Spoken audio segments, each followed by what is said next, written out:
The moment I slid Grandpa's old passbook across the counter, the bank manager didn't just frown. He went gray. He whispered to lock the doors like I had handed him evidence, not paper. Then he looked at me and said that if my mother knew I was here, I needed to leave my phone on the table. This passbook wasn't junk. It was a trap Grandpa set years ago, and someone at this bank had been praying it stayed buried. My name is Mia Peterson, and I have spent the last 12 years of my life assessing risk for a living. I work in claims and compliance support for Northbridge Legal Services, which is a polite way of saying that I read the fine print that other people ignore. I know what a mistake looks like. I know what a lie looks like on a spreadsheet, and I know that when a bank teller stops typing, goes perfectly still, and then looks at you with the kind of primal fear usually reserved for armed robberies, you are no longer just a customer, you are a problem. I was sitting in a stiff upholstered chair in the lobby of a bank branch in Pinebrook, a town so small that the silence in the room felt heavy, like a physical weight pressing against my eardrums.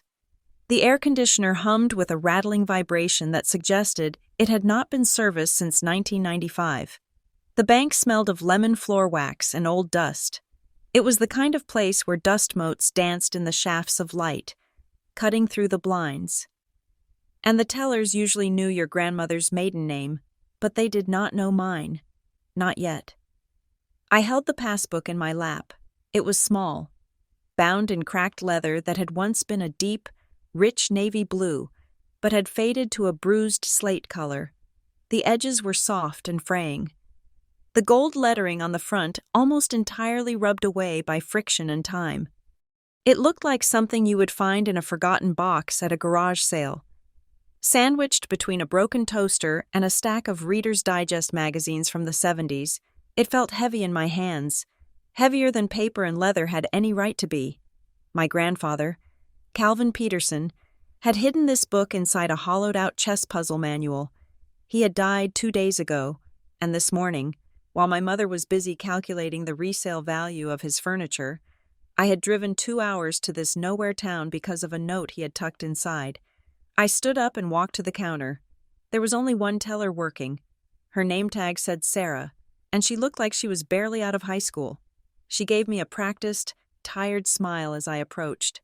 "I can help you," she said, her voice carrying that slight southern lilt that gets thicker the further you drive from the city. I placed the passbook on the polished granite counter. It made a soft thud. "I found this among my grandfather's effects," I said, trying to keep my voice steady. "I just wanted to verify if the account is still active. I assume it is dormant, but I need to know for the estate." Sarah pulled the book toward her. She opened it with a lack of reverence that made my stomach tighten. She flipped to the first page, smoothed it down, and began typing the account number into her terminal. Her nails were painted a bright, chipped teal. Clack, clack, clack. Then she hit enter. The rhythm of the bank stopped. It was not a dramatic sound. It was the absence of sound. Sarah's hands froze over the keyboard. Her shoulders went rigid, hiking up toward her ears. The polite customer service smile did not just fade. It vanished, replaced by a sudden, draining pallor that turned her skin the color of uncooked dough. She stared at the screen for a long, agonizing moment. Then she looked at me. It was a quick, darting glance, like she was checking to see if I was holding a weapon. "Excuse me," she said. Her voice was an octave higher than it had been 10 seconds ago. "I need to get my manager." She did not wait for me to answer. She pushed her chair back, the wheels screeching against the floor mat, and practically ran toward the back offices. She did not take the passbook. It sat there on the granite, open, like a gaping mouth. I stood there, feeling the blood rush in my ears. I looked around the lobby. It was mostly empty. There was an elderly man filling out a deposit slip at the island table in the center of the room, his hand shaking slightly. There was a security guard standing near the entrance, a man in his 50s with a uniform that was slightly too tight around the waist. When I looked at the guard, I realized he was already looking at me. He was not leaning against the wall anymore. He had shifted his stance, his feet shoulder-width apart, his hand hovering near his belt. He was not reaching for anything, But the casual boredom was gone. He was alert. He was watching my hands. Minutes stretched out. 2 minutes. 3. The air conditioning rattled. The elderly man finished his slip and shuffled to the next window. But no one came to help him. The bank felt like a stage where the actors had forgotten their lines and everyone was just waiting for the curtain to drop. I checked my watch. It was 10:14 in the morning. I had told my mother, Lydia, that I was going for a drive to clear my head. If she knew I was here, if she knew I had taken the book she threw in the trash, the fallout would be nuclear. Lydia did not handle insubordination well. She handled it with scorched earth tactics. Finally, a door opened in the back. Sarah did not return. Instead, a man walked out. He was not dressed like a small-town bank manager. He was wearing a charcoal suit that was tailored to within an inch of its life, a crisp white shirt, and a silk tie that probably cost more than my car payment. He walked with a smooth, predatory grace, his eyes fixed on me from the moment he stepped into the lobby. He did not look at the passbook on the counter. He looked only at me. "I am Elliot Vance," he said as he reached the counter. He did not offer his hand. His tag read, "Branch Operations and Compliance." I nodded, feeling a lump of anxiety form in my throat. "Hi, I am Mia Peterson. I just wanted to check on this account." Vance looked down at the passbook. He did not touch it. He stared at the faded numbers on the open page, and I saw a muscle in his jaw jump. It was a micro-expression. Something I was trained to look for in deposition videos. He was controlling his face, but underneath the professional mask, he was terrified. "Ms. Peterson," he said. His voice was smooth, low, and completely devoid of warmth. "Please come with me. Bring the book." It was not a request. I picked up the passbook. It felt colder now. I followed him through the gate, past the empty teller stations. Sarah was standing in the corner, near the drive-through window, hugging herself. She would not meet my eyes. Vance led me into a corner office. It was glass-walled, offering a view of the entire lobby. But as soon as we stepped inside, he closed the door. I heard the lock engage with a solid, heavy thud. He then reached up and adjusted the blinds, angling them so that no one outside could see in. But we could still see out. "Sit down," he said. I sat. The chair was leather. Expensive. Vance walked around his desk but did not sit. He picked up his desk phone, punched in a 4-digit extension, and spoke into the receiver. He did not whisper, but his voice was tight. "Code gray. Front entrance. Secure the perimeter. No one leaves until law enforcement arrives." My heart hammered against my ribs. I stood up halfway. "Excuse me?" I said, my voice cracking. "Law enforcement? What is going on?" Vance hung up the phone. He looked at me, his eyes cold and hard like flint. "Sit down. Ms. Peterson, I am not sitting down until you tell me what is happening," I said, fighting to keep the panic out of my voice. "That passbook belonged to my grandfather, Calvin Peterson. He died 2 days ago. I am just verifying the assets, if the account is closed. Just tell me. You do not need to call the police." Vance leaned forward, placing both hands on his desk. He looked at me with a mixture of pity and dread. "This is not about money. Mia," he said, using my first name for the first time. It unsettled me more than his coldness had. "Then what is it about?" I demanded. I felt tears stinging the corners of my eyes, born of frustration and grief and sudden, irrational fear.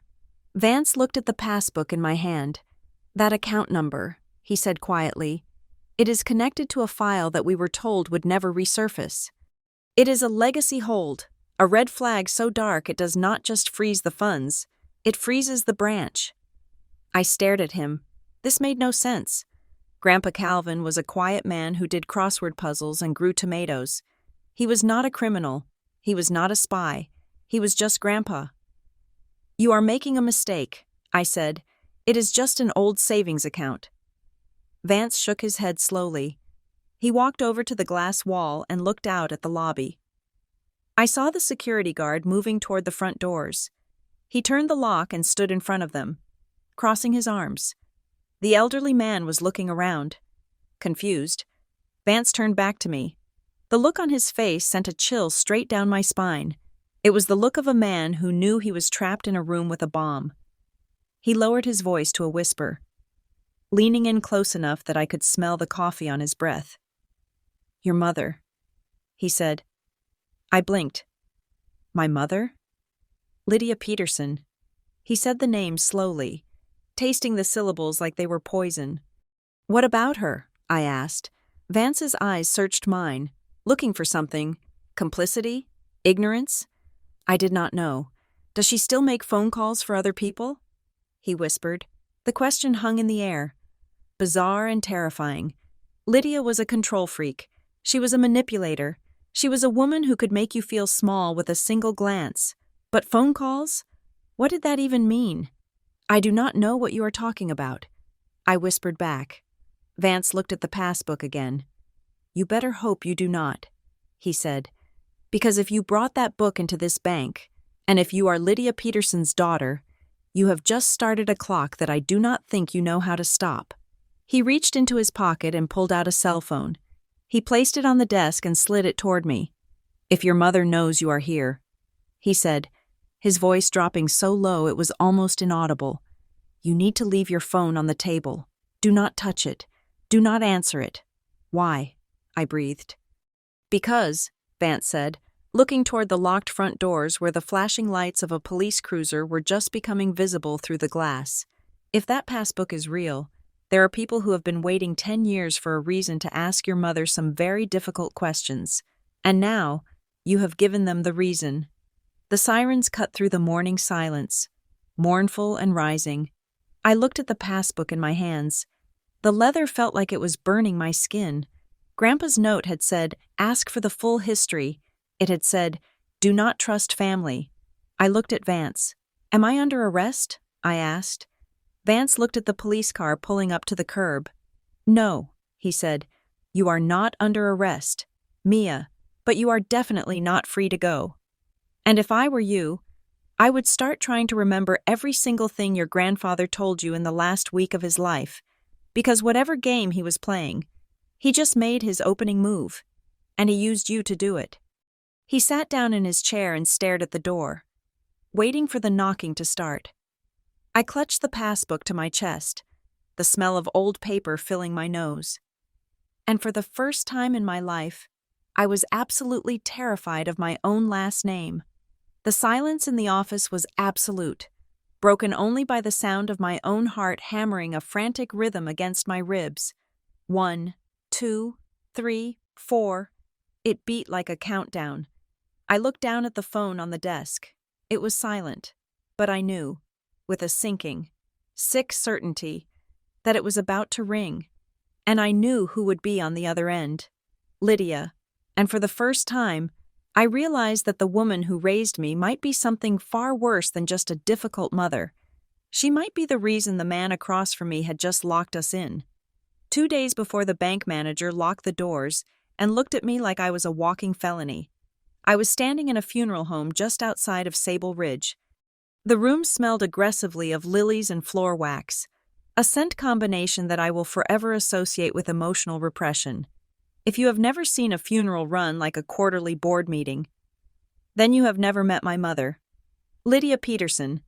Most people fall apart at funerals. They get messy. They cry until their noses run. Or they laugh too loud at inappropriate memories. Or they just sit there looking hollowed out.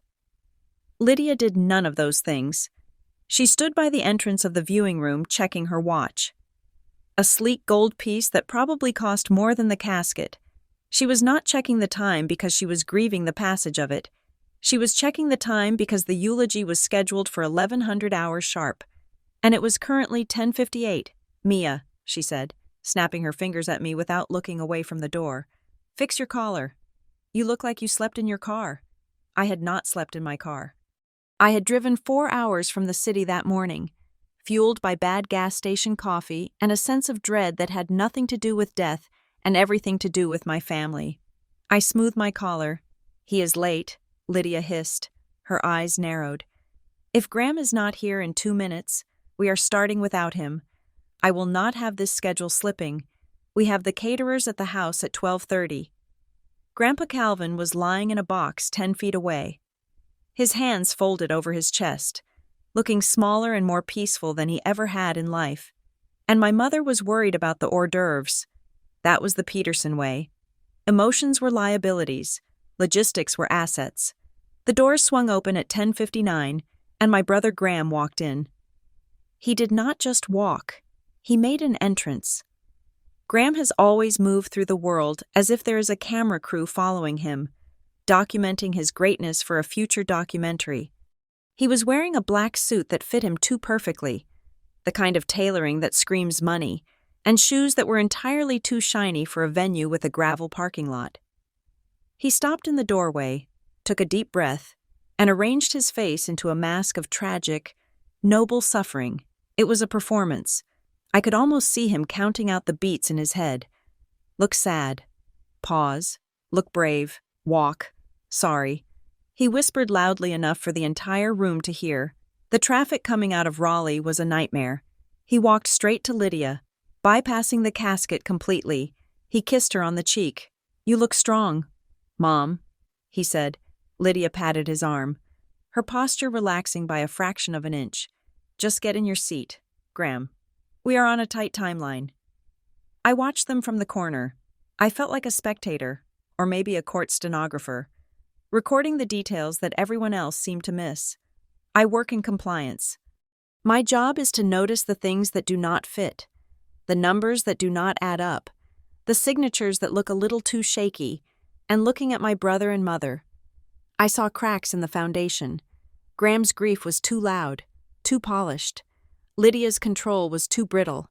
They were not mourning a father and a grandfather. They were managing an event. Grandpa Calvin would have hated it. Calvin Peterson was not a man of schedules or polished shoes. He was a numbers man. An accountant who had spent 40 years finding patterns in chaos. He was quiet, the kind of quiet that absorbs sound rather than creating it. When I was a kid, while Graham was out being the star athlete and Lydia was out conquering the local real estate market, Calvin would sit me down at the kitchen table with a chessboard. He never let me win. That was not his style. He would crush me, game after game, until I learned to see the board the way he did. "Mia," he would say, his voice raspy from the unfiltered cigarettes he smoked back then, "you are chasing the pieces. Stop chasing. Look at the board. Do not attack until you have built your position. If you rush, you lose." I thought about that as the service started. Build your position. The last time I saw him alive was 3 weeks ago. He was in the hospice bed in his living room, his body wasted away to sharp angles and paper-thin skin. His eyes, though, were exactly the same, razor-sharp, blue-gray, watching everything. He had sent Lydia to the pharmacy, and Graham had not visited in months, claiming he was too busy with his consulting firm, Redfield Strategies. It was just us. Calvin had grabbed my wrist.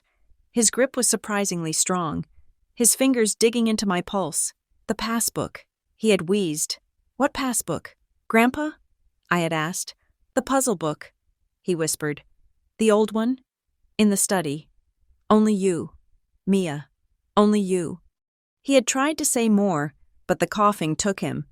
And then Lydia came back, bustling in with her bags of medication and her loud, efficient voice. And the moment was gone. He died 4 days later. Now, sitting in the funeral home, listening to a minister who had clearly never met Calvin talk about his generous spirit and love for community, 2 things Calvin had famously lacked. I could not stop thinking about that instruction. The puzzle book. The service ended exactly at 11:45. Lydia orchestrated the exit with the precision of a drill sergeant. We were back at the house by 12:15. The house was a sprawling, drafty farmhouse near Sable Ridge that Calvin had bought 30 years ago. It was filled with heavy furniture and books that smelled like vanilla and tobacco. Lydia hated it. She stood in the center of the living room, still wearing her black coat, and looked around with a sneer. "We need to get the appraisers in here by Monday," she said. She was not talking to anyone in particular, just broadcasting her plans. "The market is soft right now, but this land has value if we subdivide it. Graham, I want you to call that developer the one who did the condo project in Pinebrook. Graham was loosening his tie, pouring himself a drink from Calvin's crystal decanter. Way ahead of you. Mom, he said. I already texted him. We can probably get a cash offer if we move fast. I stood by the fireplace, feeling a cold knot of anger tighten in my stomach. He has been dead for 3 days. I said, can we maybe wait until the grass grows back over the grave before we start subdividing his life? Lydia turned to me. Her face was perfectly smooth, her makeup unsmudged. Do not be sentimental. Mia, it is unbecoming. Taxes do not stop for grief. Maintenance costs do not stop for grief. This is a business decision. Calvin would have wanted us to be practical. Calvin would have wanted you to leave his things alone. I thought, but I did not say it. I learned a long time ago that arguing with Lydia is like trying to negotiate with a hurricane. You just get flattened. I'm going to use the restroom, I said. I did not go to the restroom. I went down the hallway to the study. The door was heavy oak. I slipped inside and closed it softly behind me. The silence in the room was instant and deep. It smelled of him, old paper, dust, and the faint, lingering scent of peppermint candies he used to keep in a jar on the desk. The room was lined floor to ceiling with bookshelves. I scanned the rows. Calvin had hundreds of books on chess, openings, endgames, grandmaster biographies. I looked for the one he had mentioned, the puzzle book. There were dozens of puzzle books, but my eyes landed on one that looked out of place. It was on a lower shelf, tucked behind a thick volume on tax law. It was titled Mate in 3, Classic Puzzles for the Advanced Player. The spine was cracked, and the cover was faded to a dull green. I pulled it out. It was heavy, heavier than a paperback should be. My heart started to thump against my ribs. I sat down in his leather desk chair. The springs creaking under me. I opened the book. The pages in the center had been cut out. It was a hollow chamber, carved with precision. Inside, nestled in the hollow, was a small, leather-bound passbook and a folded piece of yellow legal paper. I picked up the passbook. It looked ancient. The date stamp on the front said 1985, but the leather was not dusty.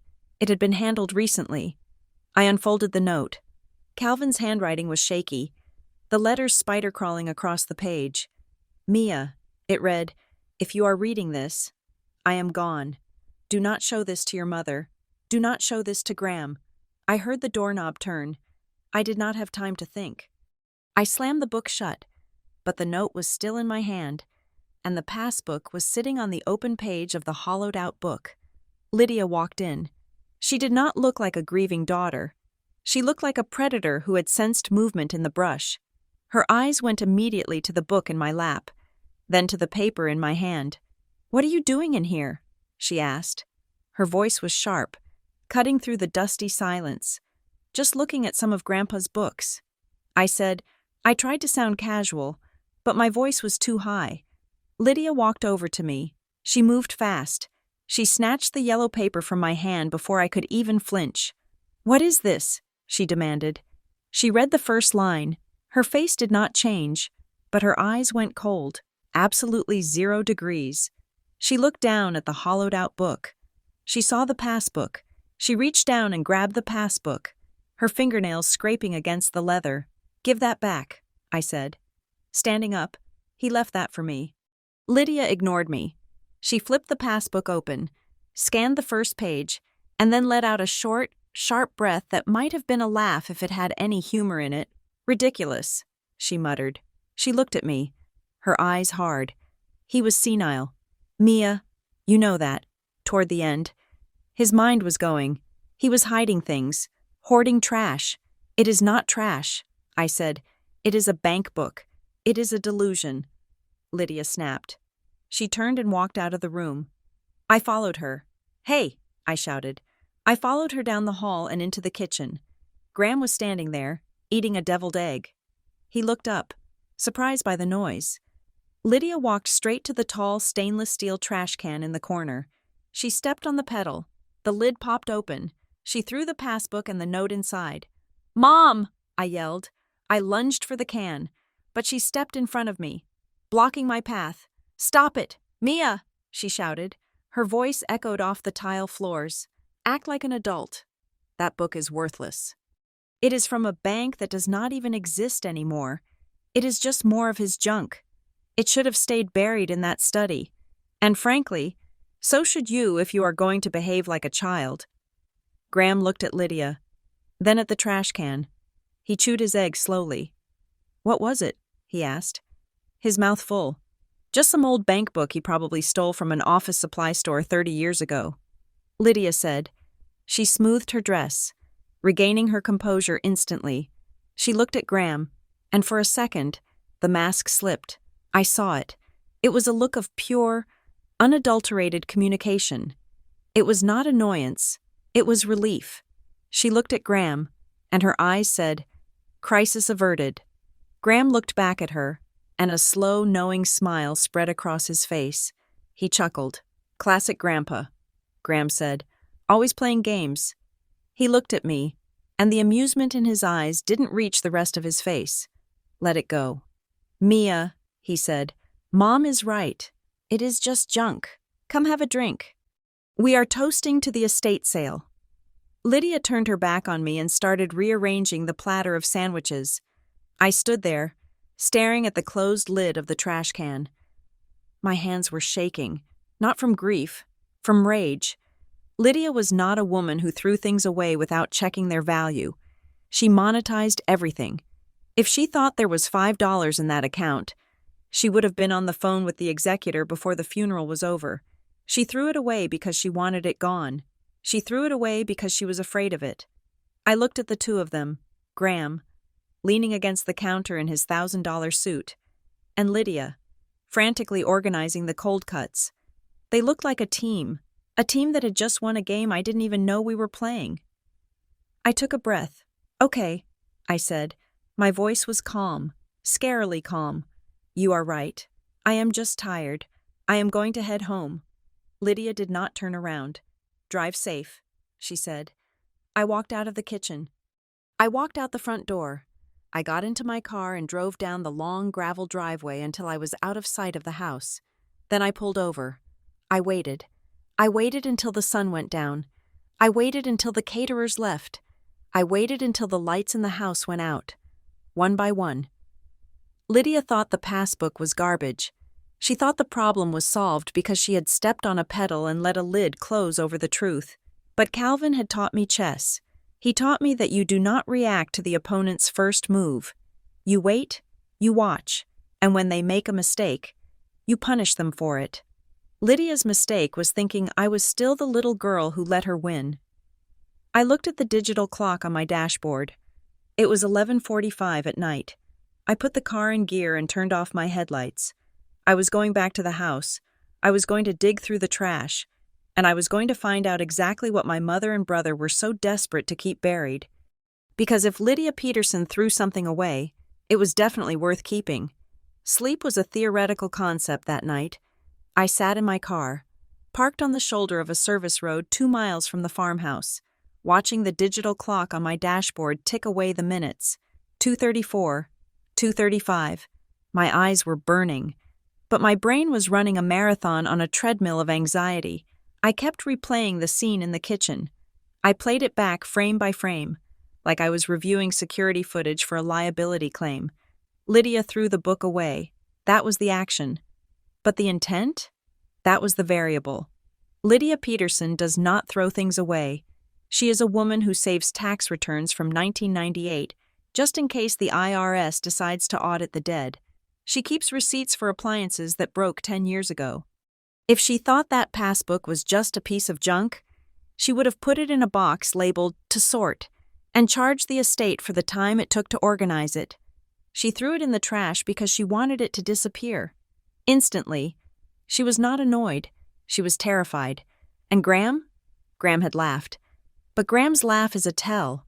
He laughs when he is nervous. He laughs when he is lying. He laughs when he is trying to sell you something you do not need. When Lydia snapped that the book should have stayed buried, Graham looked at her with relief. That was the key. They were relieved, which meant I was the threat. At 3:45 in the morning, The sky was still a bruised purple, heavy with the promise of a cold dawn. I put the car in gear. I turned off my headlights before I even turned onto the gravel driveway of the farmhouse. I let the car roll forward, the tires crunching softly on the stones. I parked near the old barn, well away from the house, and killed the engine. The silence was absolute. The house loomed dark and massive against the sky. I knew Lydia and Graham had gone back to their respective homes in the city. They would never stay overnight in a house they considered beneath them, but the fear that they might have left someone behind, or installed cameras, made my skin prickle. I walked toward the back of the house. The air was freezing. Biting through my thin funeral coat, I rounded the corner to the kitchen patio. The large plastic bins were lined up against the siding. This was my life now. I am a 34-year-old professional. I manage compliance audits for multi-million-dollar contracts. I wear silk blouses. And here I was, about to commit a felony against a garbage can. I lifted the lid of the first bin. The smell hit me instantly. Stale champagne, wilting flowers, and the distinct, sulphurous tang of deviled eggs. It was the smell of a funeral after the guests have gone home. I took a breath through my mouth and reached in. I had to be methodical. I could not just thrash around. I had to think like an archaeologist of refuse. I remembered the bag. It was a white kitchen drawstring bag. Lydia had tied it with a double knot. I dug past a bag of paper plates. I moved a heavy bag that clinked with empty wine bottles. Graham's contribution to the mourning process. No doubt. My hand brushed against something cold and wet, and I suppressed a gag. If my colleagues at Northbridge Legal Services could see me now, they would probably revoke my certification. Then I saw it. It was near the bottom, wedged under a box of stale donuts, the white bag. I recognized the red tie string. I pulled it out, careful not to rip the plastic. I set it on the cold pavers of the patio. I did not have a knife, so I used my car keys to slice open the side of the bag. The contents spilled out in a heap of coffee grounds and crumpled napkins. I sifted through the mess. My heart was hammering so hard, I thought it might wake the neighbors a mile away. There, buried under a pile of wet paper towels, I saw the dull, cracked leather. I snatched it up. I wiped the coffee grounds off the cover with the sleeve of my coat. I didn't care about the fabric. I opened it. The folded yellow note was still tucked inside, damp at the edges but legible. I did not wait. I turned on my phone's flashlight, shielding the beam with my hand so it would not flare out toward the road. I unfolded the note. Calvin's shaky handwriting stared up at me. Blue ink on yellow paper. Ask for the full history. Do not trust family. If they see it, they will move first. The words punched the air out of my lungs. Do not trust family. It was a command, not a suggestion. Calvin knew. He knew exactly what Lydia and Graham were capable of. He had anticipated the scene in the kitchen before he was even dead. I looked at the passbook itself, under the beam of the flashlight. I noticed something I had missed in the study. The cover was old, vintage, probably from the 1970s or 80s. It smelled of mildew and age. But when I flipped to the first page, the account number typed there did not match the era. It was a modern routing sequence. The font was a crisp, laser-printed sans serif, not the typewriter ink of 30 years ago, and the date stamp for the account opening was not 1985. It was 2011. It was a disguise. Grandpa had taken a modern account and wrapped it in an old skin, knowing that Lydia would never look closely at something she considered junk.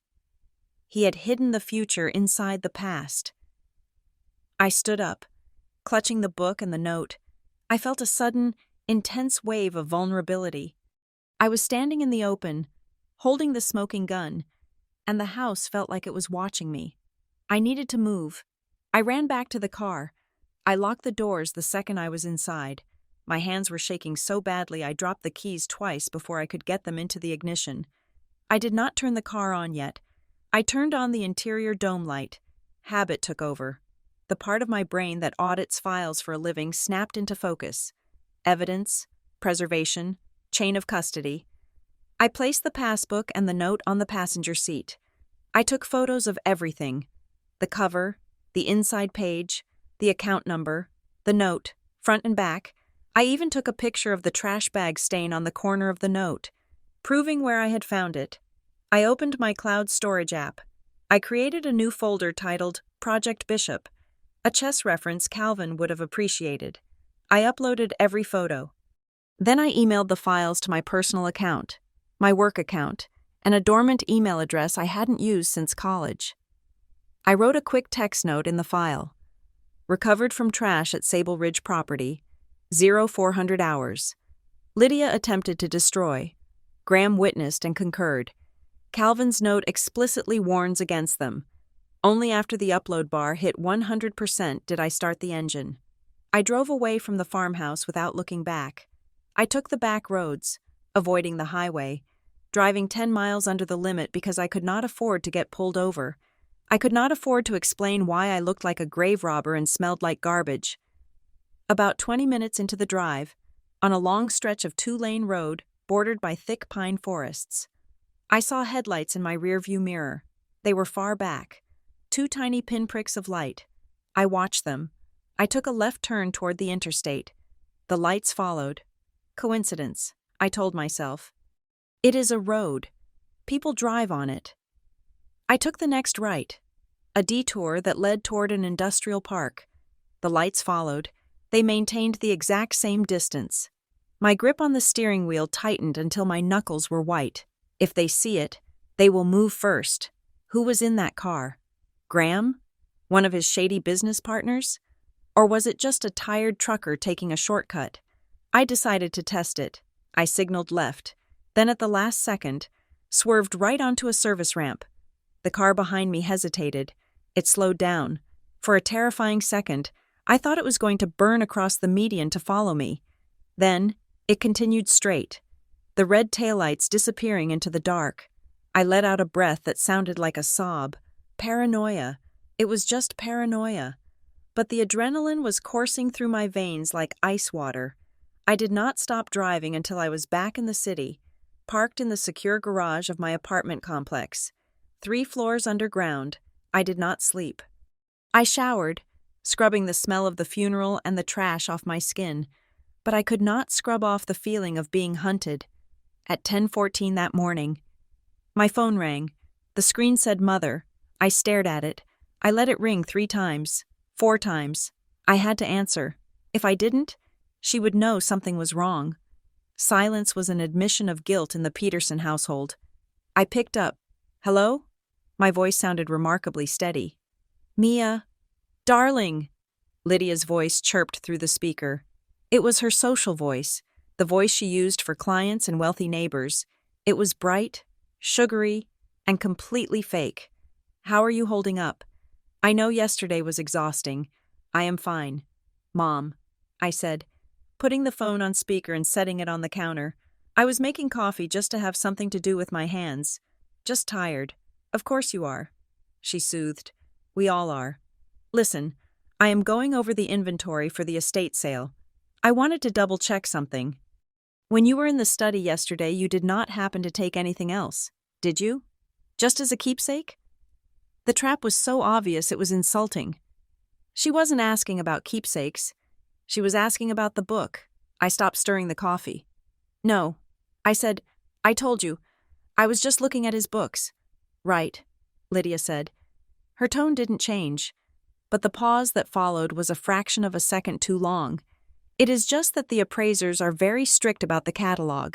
We need to make sure every item is accounted for, even the unimportant things.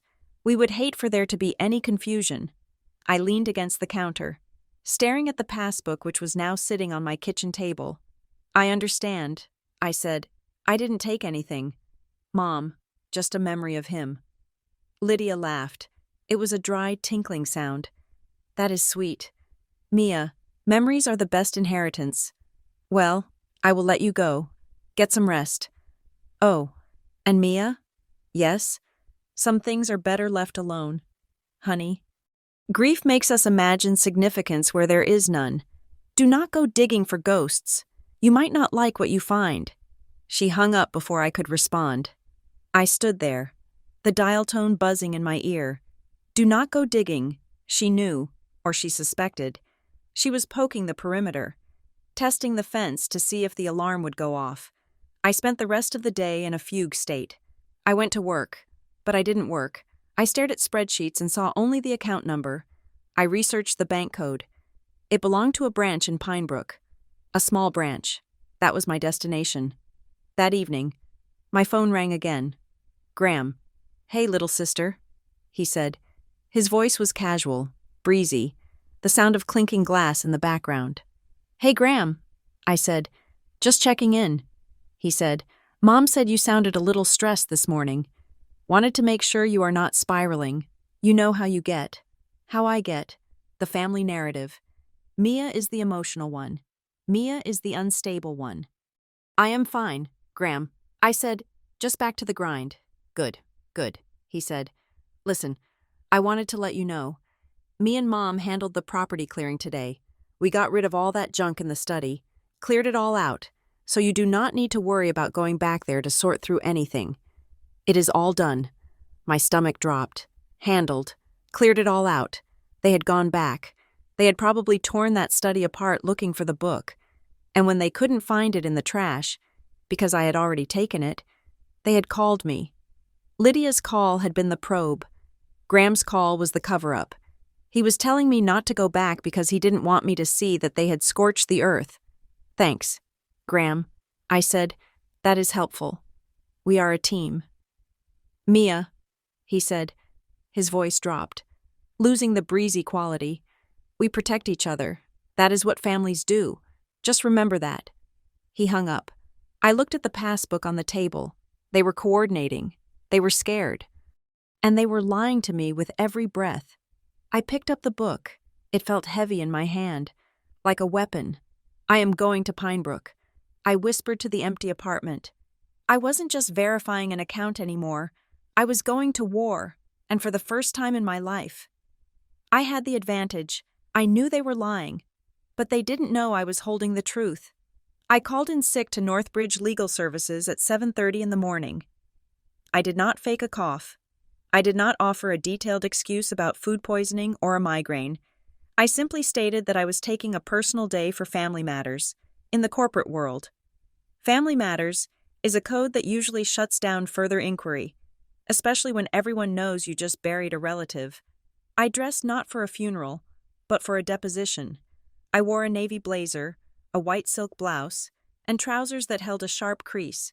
I pulled my hair back into a tight, severe bun. I wanted to look like someone who read contracts for fun. I wanted to look like someone who could not be intimidated by a bank policy. I drove the 2 hours to Pinebrook in silence. I did not listen to music. I did not listen to podcasts. I just listened to the hum of the tires on the asphalt and rehearsed my lines. The bank listed in the passbook. Pinebrook Mutual Savings. Technically did not exist anymore. I had done my research the night before. It had been acquired in the late 90s by a regional lender, which was then swallowed up by a massive conglomerate in 2008. The branch in Pinebrook, however, was still there, operating under the banner of Sovereign Capital. It was a legacy branch, a brick-and-mortar ghost of the banking system that used to be. When I walked through the double-glass doors, the air was cool and smelled of sanitized money. I clutched the manila envelope under my arm. Inside, I had the holy trinity of probate bureaucracy, the original death certificate with the raised seal, my birth certificate to prove kinship, and the passbook. I walked to the teller window. The nameplate read, Sarah. She looked young, bored, and harmless. I placed the passbook on the counter. I would like to inquire about closing this account. I said. My tone was professional, flat. The owner is deceased. I am the granddaughter and next of kin. Sarah pulled the book toward her. She frowned slightly at the cracked leather cover. We haven't issued these in years, she said, flipping it open. She didn't look impressed. She looked like she was already calculating how much paperwork this was going to create for her. I know, I said. It is an old account. She began to type. I watched her fingers. She entered the routing number, then the account number. She hit enter. I expected a prompt for a manager override. I expected a notification that the account had been escheated to the state for inactivity. I did not expect the silence. It was not just that she stopped typing. It was that she stopped breathing. Her eyes widened, staring at the screen.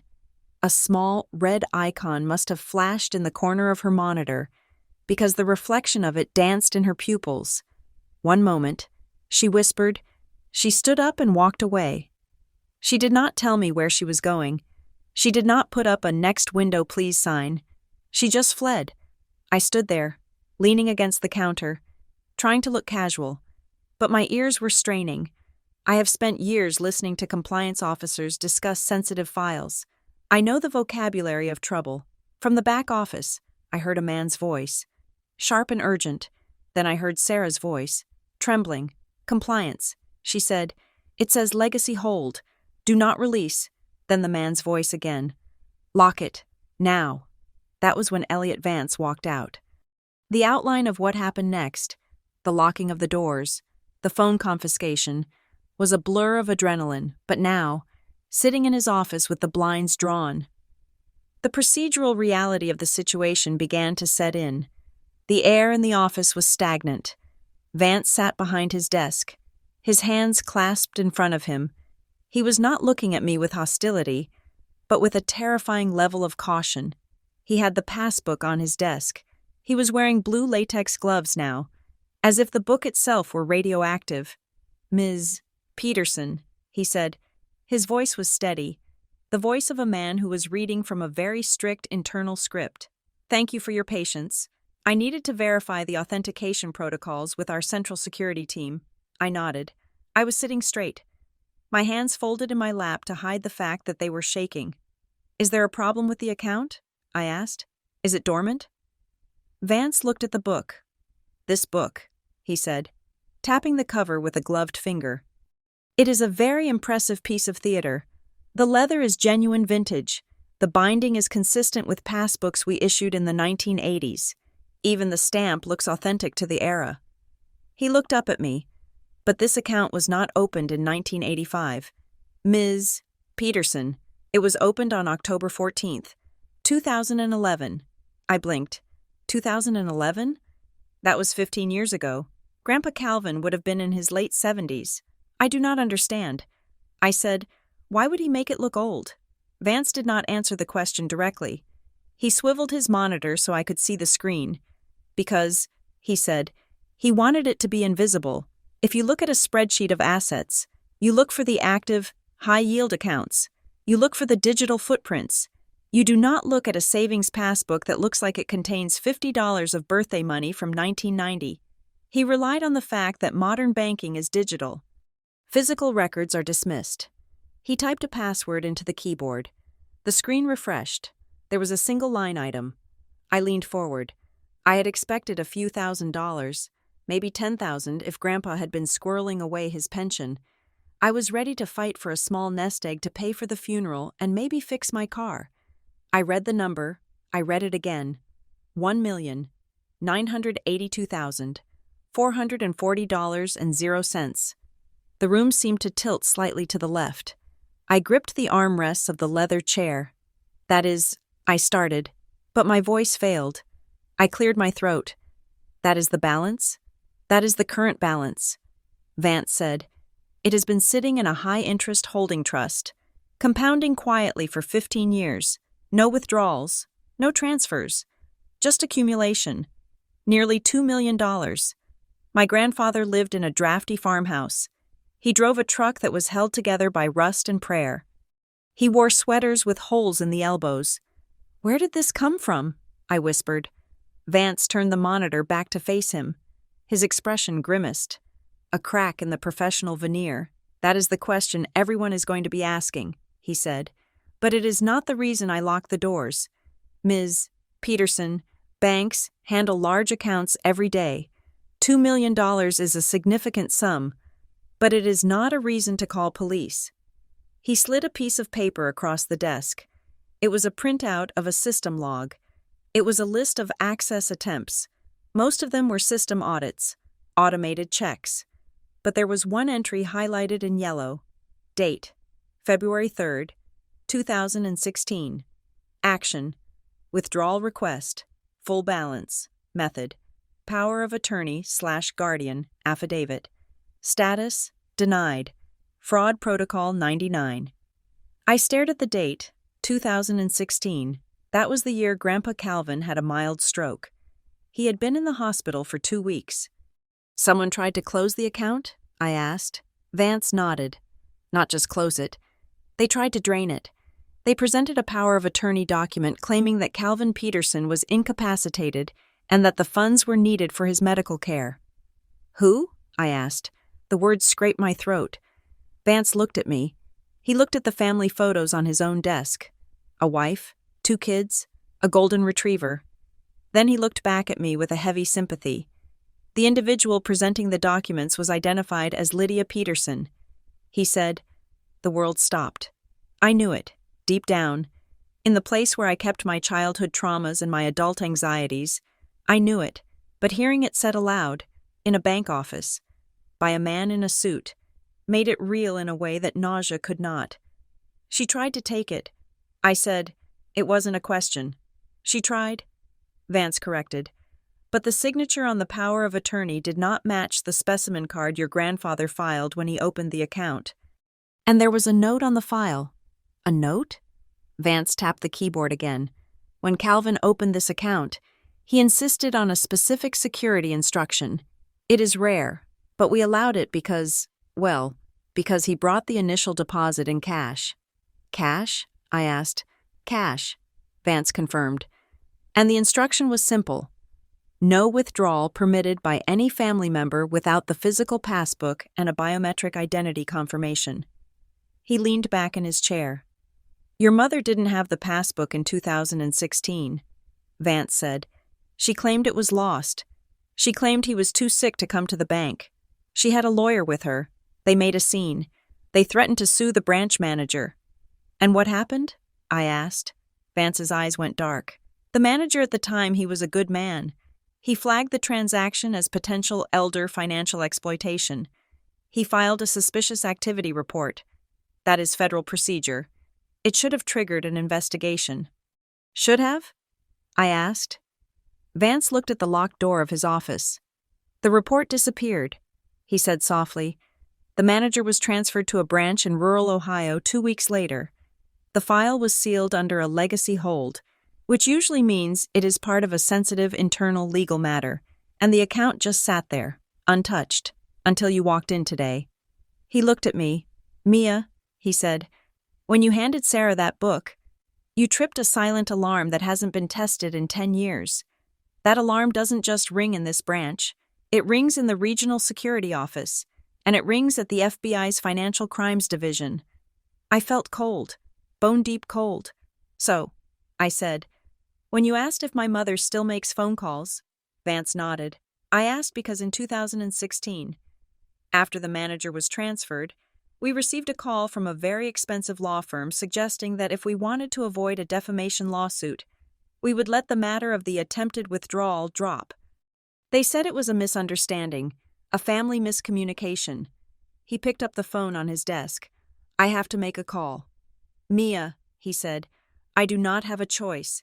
This is mandatory reporting. I am calling the police, and I am calling the bank's general counsel. He held the receiver but didn't dial yet. You need to decide right now whose side you are on, he said, because once I make this call, everything your grandfather hid for 15 years is going to come out. And if your mother was willing to forge a signature in 2016, I do not think she's going to handle this well. I looked at the passbook. I looked at the balance.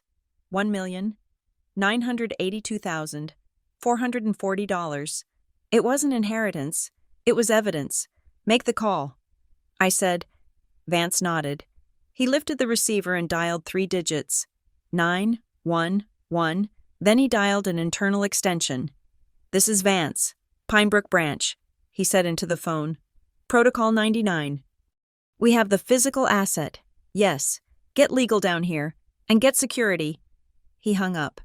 We sat in silence. The air conditioner hummed. Outside, in the distance, I heard the wail of a siren approaching. I thought about the chess puzzle. Mate in 3. Grandpa hadn't just left me money. He had put me in a position to checkmate the queen, but as the sirens got louder, I realized that in order to win, I was going to have to destroy the board, and I was ready to do it.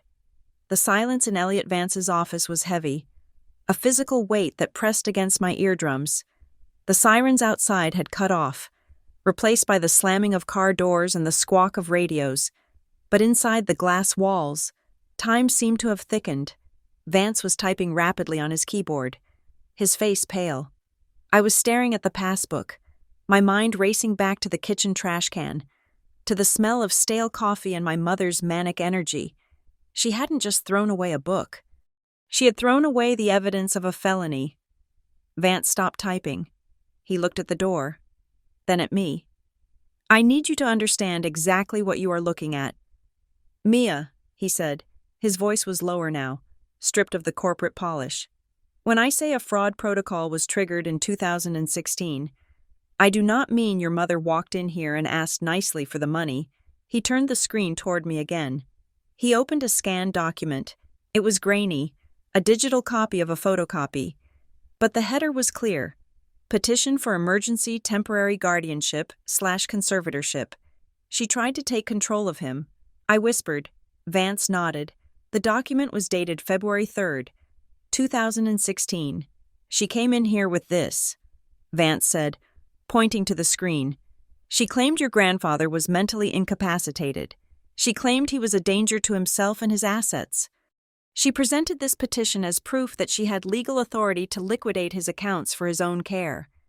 I felt a wave of nausea. In February of 2016.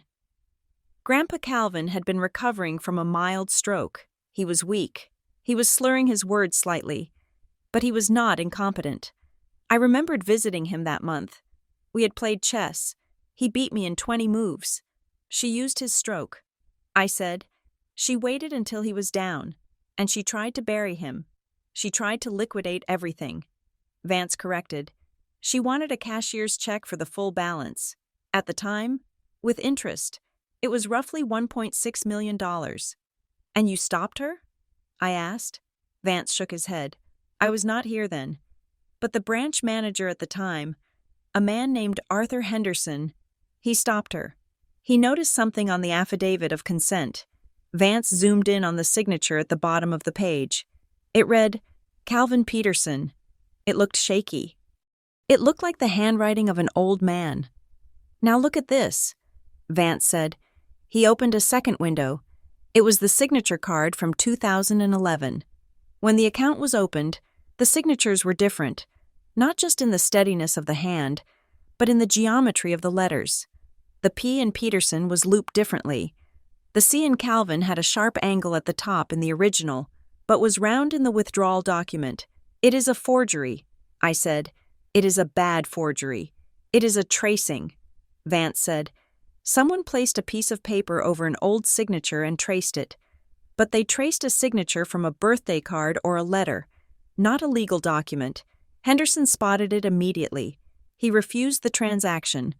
And that is when she threatened to sue? That is when she went nuclear." Vance said, "She didn't just threaten. She brought in a lawyer who screamed about elder abuse, claiming the bank was withholding funds from a dying man. They made a scene in this very lobby. They terrified the staff. I closed my eyes. I could see it. I could see Lydia.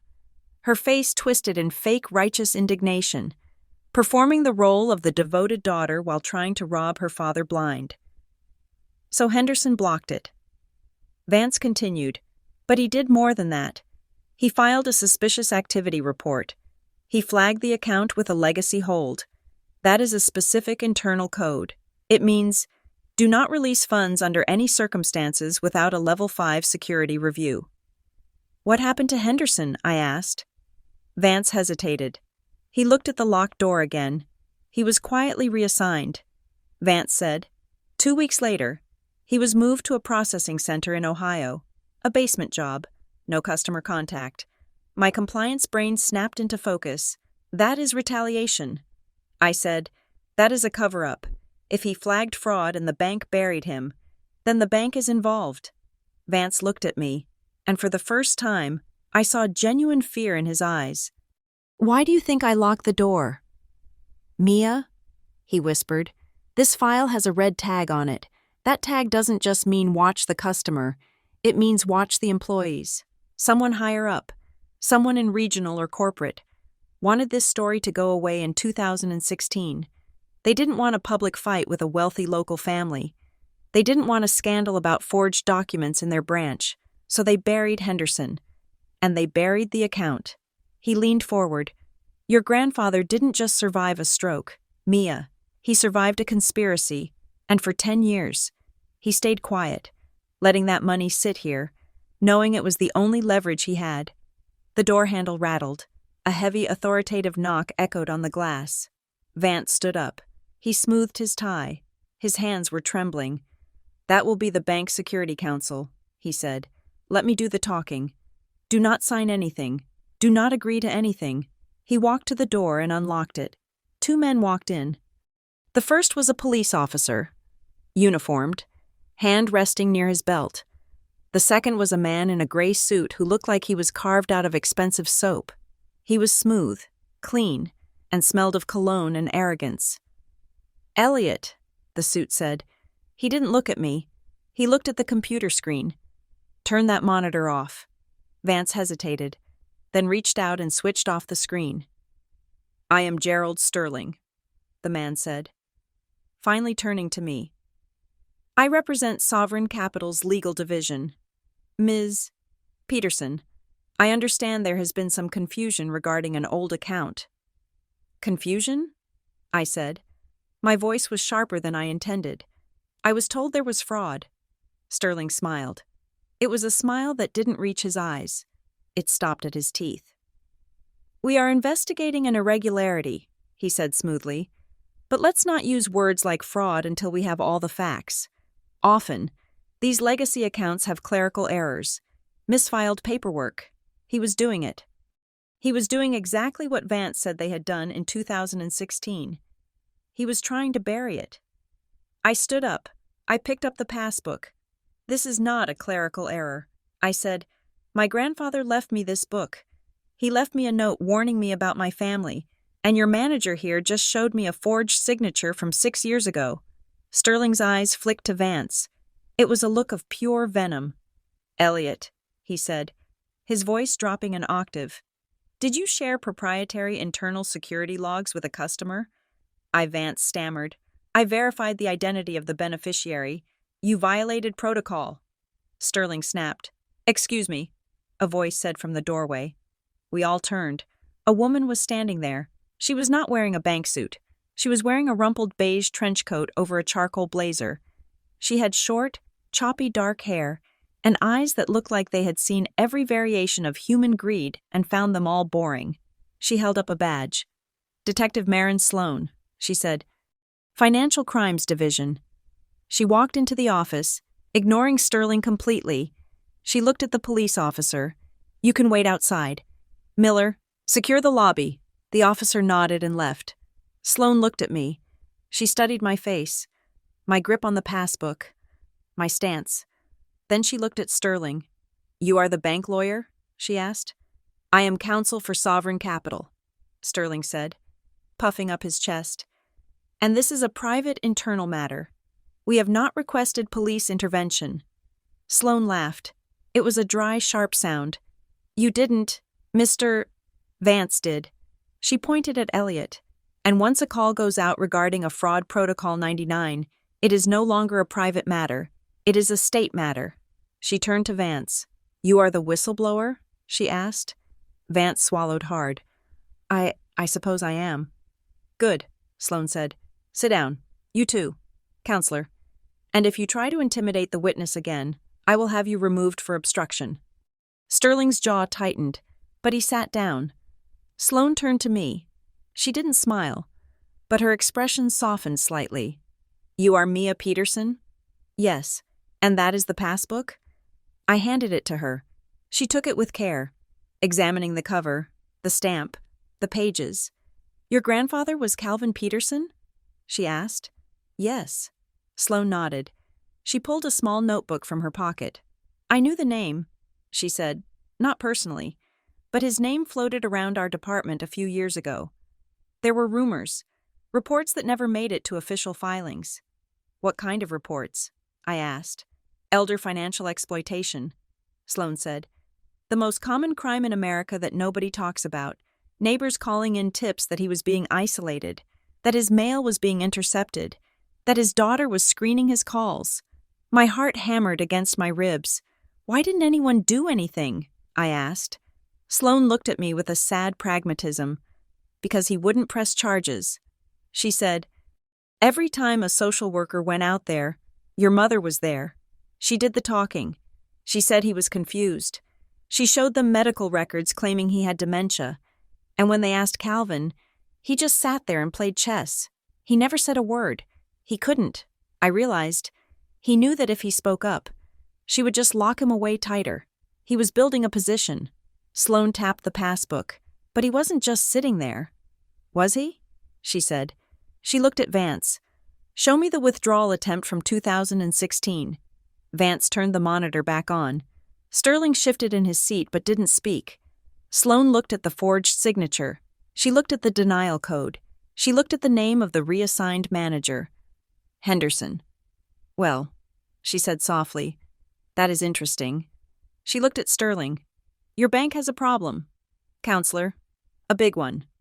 It looks like you have an employee who prevented $1 million theft, and instead of giving him a medal, you exiled him to Ohio. That looks a lot like aiding and abetting.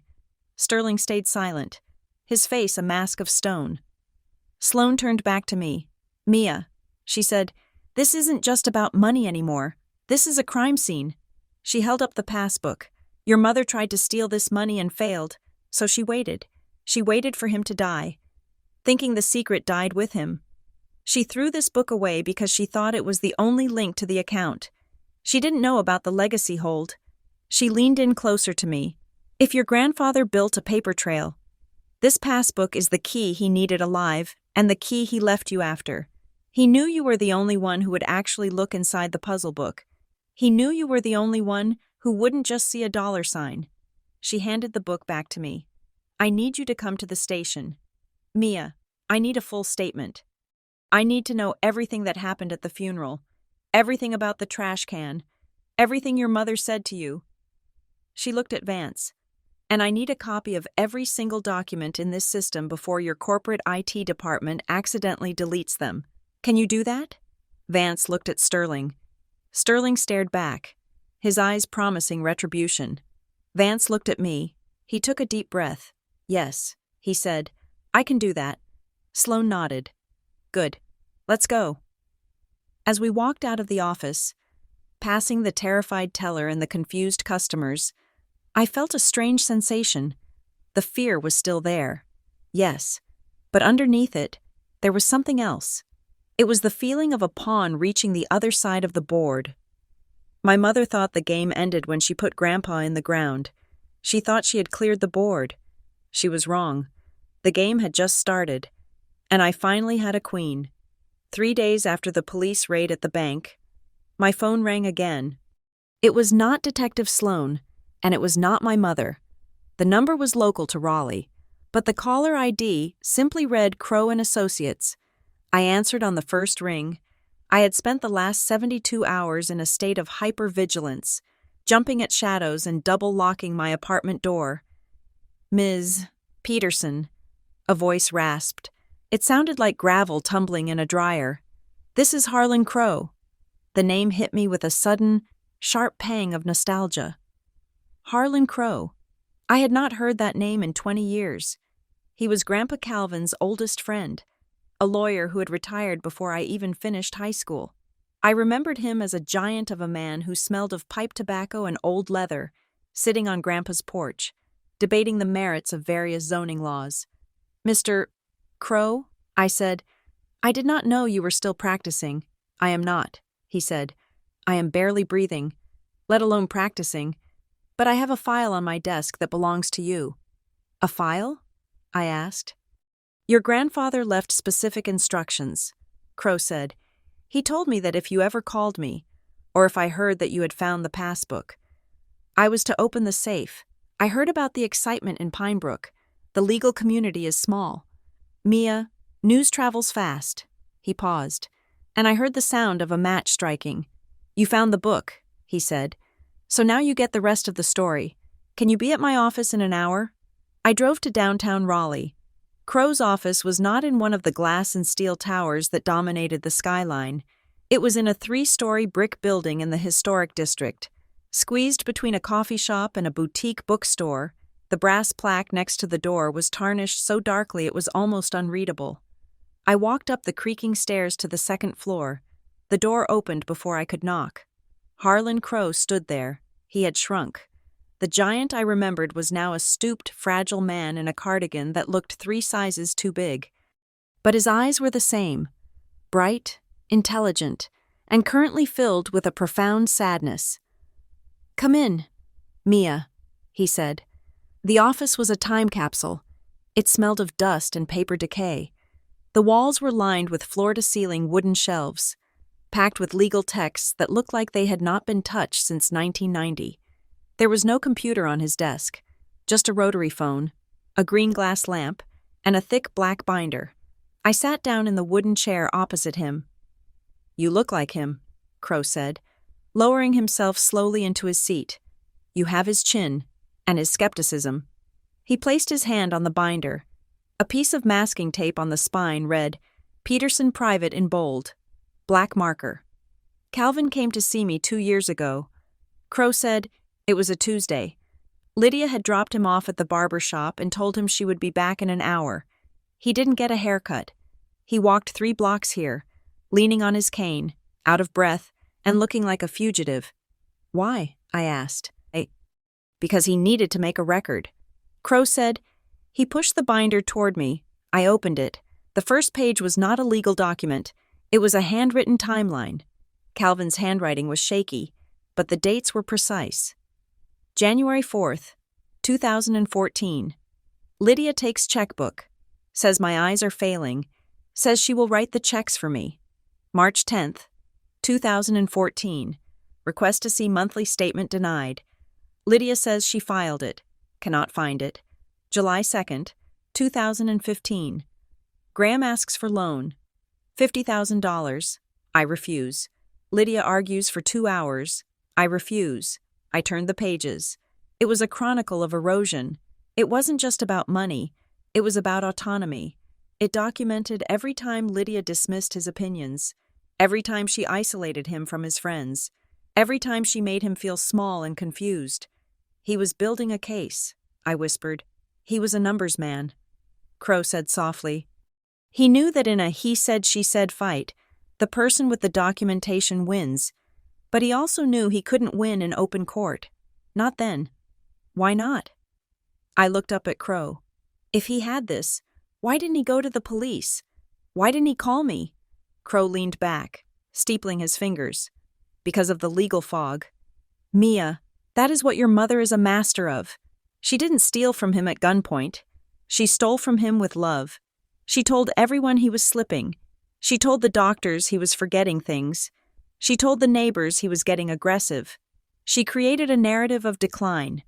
If Calvin had gone to the police, Lydia would have shown up with her pitying smile and a file of medical notes saying he was paranoid. She would have had him declared incompetent and institutionalized within a week. He tapped the binder. He knew that. He knew that the only way to beat her was to let her think she had won. I turned to the middle of the binder. There was a document with a blue cover sheet. It was titled, Affidavit of Sound Mind and Revocation of Authority. I opened it. It was a sworn statement, signed by Calvin Peterson, dated 2 years ago. It was notarized by a name I didn't recognize and witnessed by Harlan Crow. In the statement, Calvin declared, in clear legal language, that he was fully aware of his assets. He explicitly stated that he did not authorize Lydia Peterson or Graham Peterson to access his accounts. He described, in painful detail, the coercion he was under. I am signing this document. The text read, to establish a record of my intent. I am currently being pressured to sign a power of attorney. I will sign it under duress because I fear for my physical safety and care if I refuse. However, I declare that signature void from the moment of its creation. I felt tears prick my eyes. He had signed their papers to keep the peace, to keep Lydia from putting him in a home. But he had come here first to nuke the validity of those papers. He played the long game, I said. Crow nodded. We filmed it, too. There is a DVD in the back sleeve, just in case they tried to challenge the paper. We have him on video, answering questions, reciting current events, explaining complex chess strategy. No judge in this state would look at that tape and call him incompetent. I turned more pages. There were copies of bank transfers, not from the secret account, but from his regular checking account, the one Lydia controlled. Groceries, $800. Home repairs, $4,000. Consulting fee, $2,500. I stopped at that one. Consulting fee? Look at the payee, Crow said. I looked at the copy of the canceled check. It was written in Lydia's handwriting, but signed by Calvin, a signature that looked forced. The pen dragged across the paper. The payee was Redfield Strategies, LLC. My blood ran cold. Redfield Strategies. I said, That is Graham's company. Crow nodded grimly. Your brother was not just a bystander. Mia, he was on the payroll. I flipped to the back of the binder. There was a small, black notebook, tucked into a pocket. It was a chess scorebook, the kind players use to record their moves during a tournament. I opened it. Calvin had used the columns for white and black to record the conflict. Under white, he listed his assets, his pension, the secret passbook account, the equity in the farm. Under black, he listed the thefts. Move 1. Lydia takes car keys. Isolation. Move 2. Graham suggests reverse mortgage. Greed. Move 3. Lydia intercepts mail. Information blackout. It was a game. He had turned his own victimization into a game of chess so that he could process it without losing his mind. He was analyzing their strategy. I turned to the very last entry. It was dated 3 weeks before he died. The ink was faint, the pen pressure uneven. Endgame approaching. He had written, Lydia is desperate. She knows the checking account is empty. She is looking for the reserve. She asked about the study. She asked about the old books. And then, below that, one final line that made the room spin. Graham knows. He benefits. He helps. He found the statement from 2011 in the trash and gave it to her. I stared at the words. Graham found the statement. Graham knew. All this time. I thought Graham was just weak. I thought he was a spoiled man-child who let Lydia run the show because it was easier than fighting her. I thought he laughed at the funeral because he was awkward. But he wasn't awkward. He was guilty. He found a bank statement years ago. I said, my voice shaking. He gave it to her. That is how she knew to go to the bank in 2016. That is how she knew there was money to steal. Crow nodded. Graham was the scout. Lydia was the heavy. They worked in tandem. Your grandfather figured it out near the end. He heard them talking one night when they thought he was asleep. Graham was complaining that his share was taking too long to liquidate. I slammed the binder shut. The sound echoed in the quiet office like a gunshot. He knew. I repeated. He called me yesterday. He told me they had cleared the study. He was trying to keep me away from the evidence. He was protecting the position. Crow said. I looked at the old lawyer. Does the police detective have this? I asked. Not yet, Crow said. I am bound by attorney-client privilege, which survives death. But the instructions were clear. I can only release this to the executor or the beneficiary of the passbook account. He pushed the binder across the desk until it touched my hand. That is you. Mia. I placed my hand on the binder. It felt vibrating with heat, as if the anger Calvin had suppressed for years was radiating through the cover. This changes everything. I said, it is not just fraud anymore. It is conspiracy. It is elder abuse. Crow stood up slowly. He walked over to the window and looked out at the street below. Your grandfather was a good man, Mia, but he was a man who hated conflict. He let your mother bully him for years because he loved her, or because he felt guilty, or because he just wanted peace. But when they came for his dignity, When they tried to make him look like a fool? That was the line. He turned back to me. He didn't just leave you money. Mia, he left you the last move. He set the board up so that you could deliver the checkmate. But you have to be the one to do it. You have to take this binder to Detective Sloan. You have to be the one to sign the complaint. I stood up. I picked up the binder. It was heavy. Heavy with 10 years of secrets. I will. I said. Crow smiled. A small, sad shifting of wrinkles. One more thing, he said. He reached into his desk drawer and pulled out a single, white envelope. It was sealed. He wrote this the day he signed the affidavit. Crow said, he told me to give it to you when you had the full picture. I took the envelope. On the front, in Calvin's steady hand, was just one word. Mia. I didn't open it. Not there. I nodded to Crow. Thank you. Harlan. I said, give them hell. Kid. He replied. I walked out of the office and into the bright, blinding sunlight of the afternoon. I sat in my car for a long time, the binder on the passenger seat, the envelope in my lap. I thought about Graham. I thought about the way he had hugged me at the funeral, the way his expensive suit felt against my cheek. I thought about the consulting fees, Redfield Strategies. He had monetized his own grandfather's decline. He had turned our family tragedy into a revenue stream. I started the car. I wasn't going home. I was going to the police station. And for the first time since this nightmare started, I wasn't afraid of what my mother would do.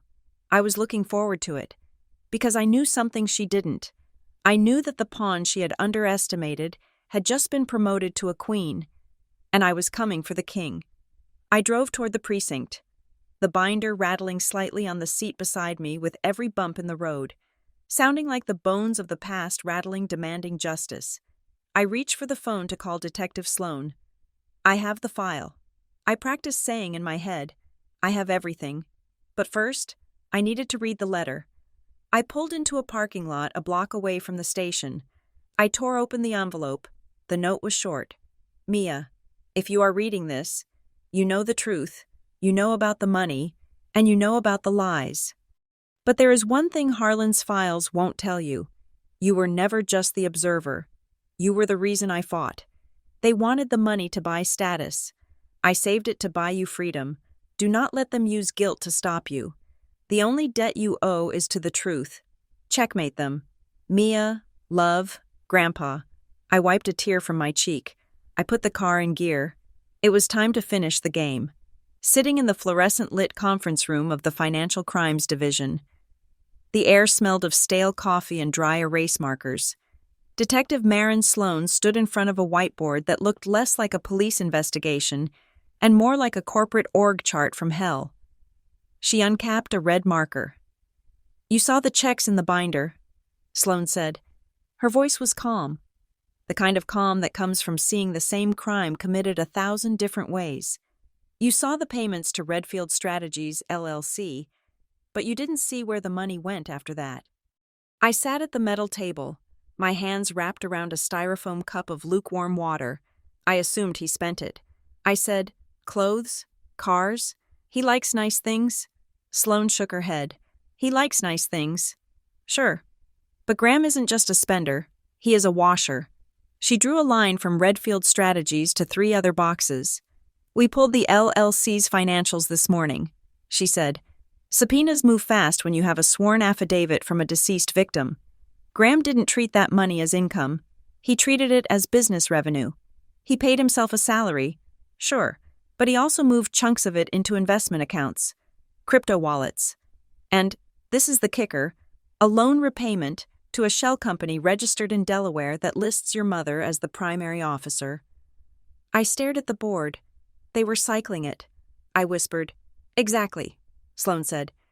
They were taking money from your grandfather's checking account, money that was supposed to be for his care, paying it to Graham for fake consulting services. And then Graham was funneling a percentage back to Lydia tax-free as a loan repayment. It is called layering. It is designed to make the theft look like commerce. She turned to look at me. Mia, your brother's entire career is a prop. We checked his other clients. There aren't any. Redfield Strategies has one client, Calvin Peterson, Graham isn't a high-powered consultant. He is a full-time parasite who built a resume on his grandfather's dementia. I felt a hollow ache in my chest. I had spent years feeling inferior to Graham. I had looked at his Italian suits and his leased luxury cars and felt like the plodding, boring sister who worked in compliance while he conquered the business world. But there was no business. It was just a mirror trick. He was wearing stolen money. And that is not even the worst part, Sloane said. She flipped a page in her file. We ran a background check on your mother, a deep one, not just criminal, but civil. Probate records in 3 counties. She slid a photocopy across the table. It was a court docket from 1998. Recognize this name? She asked. I read the header. Estate of Margaret Vane. Great-Aunt Margaret. I said, she died when I was in middle school. I remember Mom took care of her at the end. Sloane nodded grimly. She sure did. And when Margaret died, there was a dispute. The cousins claimed Margaret had promised them her jewelry and a significant coin collection. But when the inventory was done, the house was empty. Lydia claimed Margaret had sold everything to pay for medical bills. She paused. There was no investigation because the cousins didn't have proof. They didn't have a binder. They didn't have a passbook. But the pattern is identical. Mia, isolation, control of the mail, a sudden liquidation of assets right before death. Your mother didn't invent this scheme for Calvin. She perfected it on Margaret. I felt sick. It wasn't just greed. It was a pathology.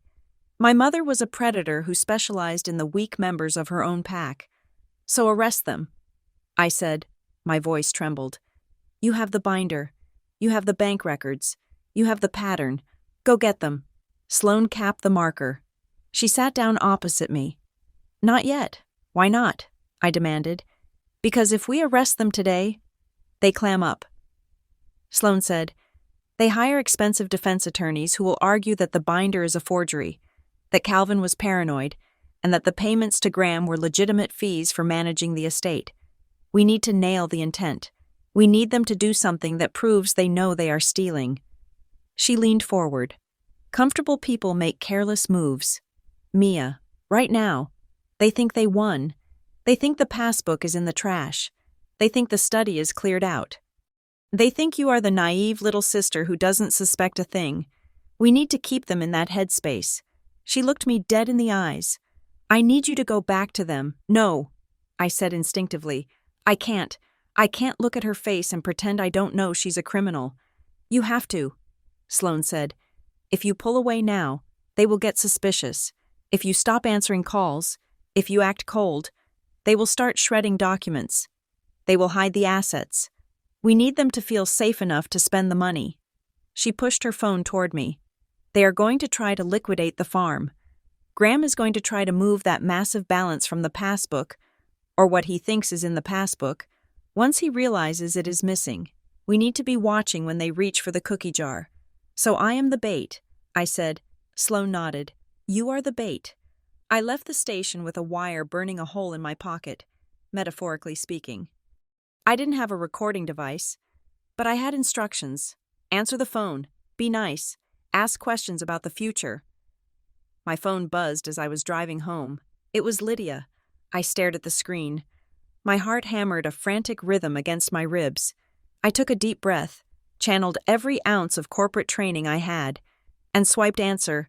Hi, Mom, I said. Mia. Lydia's voice was warm, dripping with a sugary affection that felt alien. I was just thinking about you. I was looking through some old photo albums today. I found the cutest picture of you and Grandpa playing chess on the porch. You must have been 7. It brought tears to my eyes. It was a lie. I knew it was a lie. Lydia didn't look at photo albums. She looked at bank statements. She was love-bombing me. She was trying to pull me close, to neutralize the one variable she couldn't control. That sounds sweet, I said, forcing my voice to stay steady. I miss him. We all do. Honey, Lydia sighed.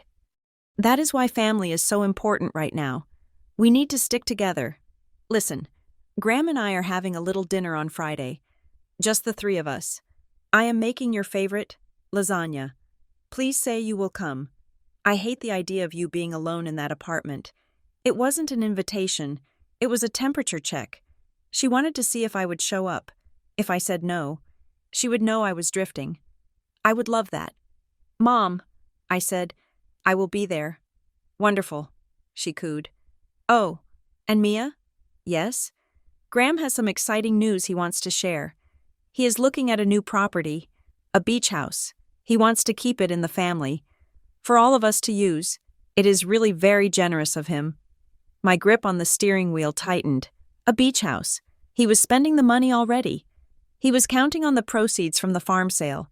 Or maybe he thought he could crack the Passbook account eventually. "That sounds amazing," I said. "I can't wait to hear about it." I hung up and pulled over to the side of the road. I had to lean my head against the steering wheel to stop the room from spinning.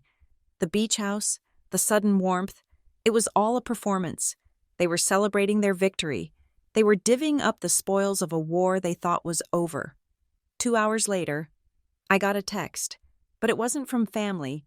It was from Elliot Vance. "Can you talk?" "Safeline." I called him back immediately. Vance sounded breathless, like he had been running. "Mia," he said, "I found something else." "What is it?" I asked. After the police left, I started digging into the archived emails on our internal server. Vance said, "I was looking for the communications regarding the legacy hold from 2016.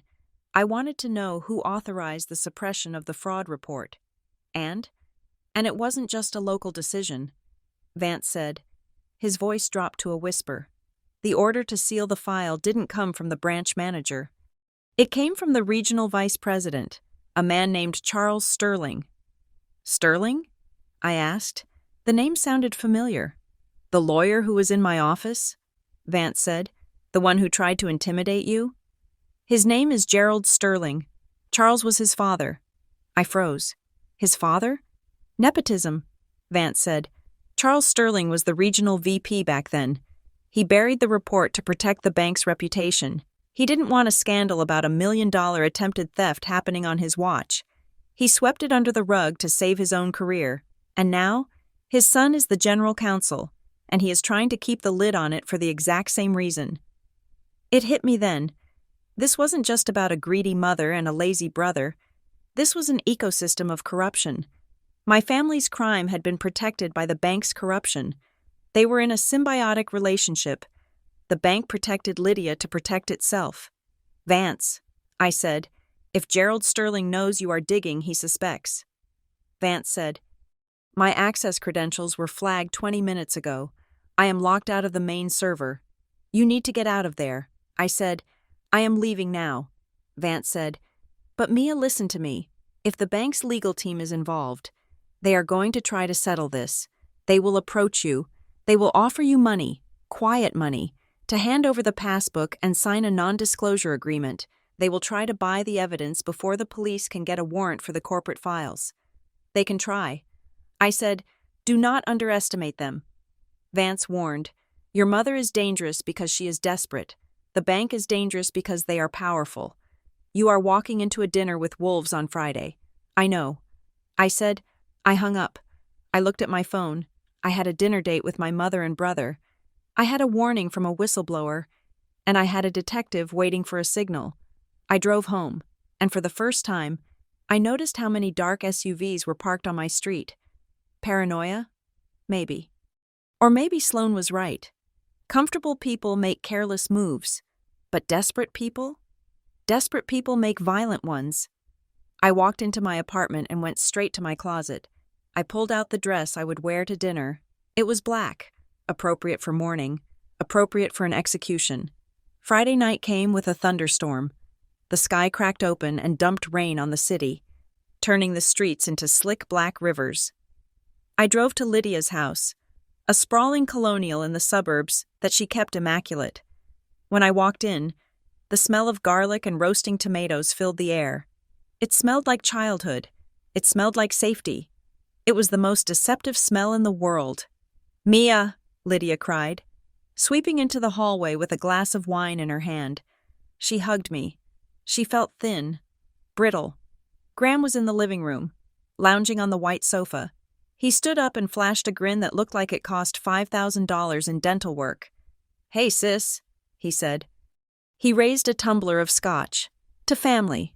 To family," I echoed. Accepting the glass, Lydia pressed into my hand. We sat down to dinner. The conversation was a minefield. Lydia talked about the flowers she wanted to plant in the spring. Graham talked about the market. "So," Graham said, cutting into his lasagna, "Mom mentioned I'm looking at a place, down in the Outer Banks, 8 bedrooms, oceanfront." "Wow," I said, "that sounds expensive." "It is an investment," Graham said, waving his fork. "You have to spend money to make money, Mia, and with the liquidity coming from the estate, it is the perfect time to diversify." "Liquidity?" I thought he meant the theft. "That is great." "Graham?" I said. "Grandpa would be impressed." Lydia stiffened slightly. She took a long sip of wine. "He would want us to enjoy life." She said, "He didn't believe in hoarding wealth. He wanted it to be used." I gripped my fork. "Is that why he saved so much?" I asked. I couldn't help it. The question slipped out. Graham stopped chewing. Lydia set her glass down. "What do you mean?" Lydia asked. Her voice was soft, dangerous. "I just mean," I shrugged. "Trying to look innocent. He lived so simply. He must have had a reason for keeping everything so quiet." Lydia stared at me. Her eyes were searching my face, looking for the crack in the mask. "He was a complicated man." "Mia," she said, "and toward the end, he was very confused about money. We are just trying to fix the mess he left behind." Graham laughed. It was that same nervous laugh from the funeral. "Exactly," he said. "We are the cleanup crew." I smiled. I took a bite of lasagna. It tasted like ash. "I have to use the restroom," I said. I stood up and walked down the hall. I didn't go to the restroom. I went to the small table in the entryway where Lydia kept her mail. I flipped through the stack quickly. Pottery Barn catalog, electric bill. And then I saw it. A letter from Sovereign Capital, marked confidential. I pulled out my phone and snapped a picture of the envelope. I didn't dare open it. I went into the bathroom and flushed the toilet for sound cover. I looked at the photo. It was addressed to Lydia Peterson. But the return address wasn't the local branch. It was the office of the General Counsel, Gerald Sterling. Vance was right. The bank was already reaching out to her. They were circling the wagons. They were probably coaching her on what to say when the police came knocking. I walked back to the dining room. "Everything okay?" Graham asked. "Fine," I said. "Just a headache." I sat down. I looked at my mother and my brother.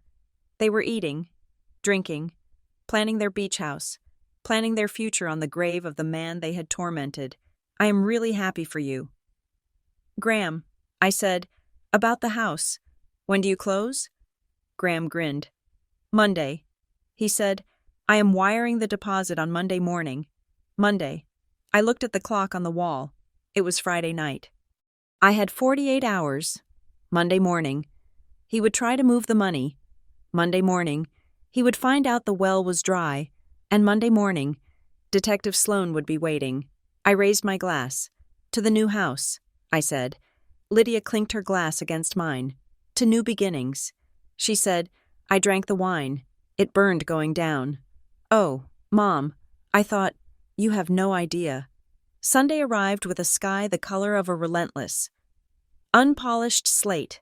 It was the kind of gray that flattened shadows and made the world look two-dimensional. I pulled into my mother's driveway at 5:30 in the afternoon, my stomach tightening into a knot that felt less like anxiety and more like combat readiness. This was the second dinner in 3 days. Friday had been the probe. Sunday was the closing argument. Lydia had called me at noon. Her voice tight, demanding, no, requesting, that I come over to review some final details regarding the estate. She framed it as a favor to me, a way to ensure I received my share without the headache of probate court dragging on for months. I knew better. Graham was wiring a deposit on his beach house on Monday morning. They needed cash. They needed liquidity. And most of all, they needed me to sign a document that said I would not look too closely at where the money came from. I checked my phone before getting out of the car. The recording app was open, running in the background. I slipped it into the breast pocket of my blazer, the microphone facing out.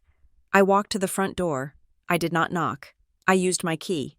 The house was quiet. Disturbingly so. Usually. Lydia filled the silence with classical music or the drone of financial news. Today, there was nothing. I found them in the sunroom. Graham was pacing, a tumbler of amber liquid in his hand. Lydia was sitting at the round glass table, surrounded by stacks of paper. She looked up as I entered. Her smile was instantaneous, but it didn't reach her eyes. Her eyes were cold, calculating scanners assessing a threat. "Mia," she said, "thank you for coming. Sit down." I sat. I kept my posture relaxed, my hands visible on the table. "Hi, Mom. Hi, Graham." Graham stopped pacing. He looked tired. There were dark circles under his eyes that the expensive lighting couldn't hide. "We need to get this done," Graham said, looking at his watch.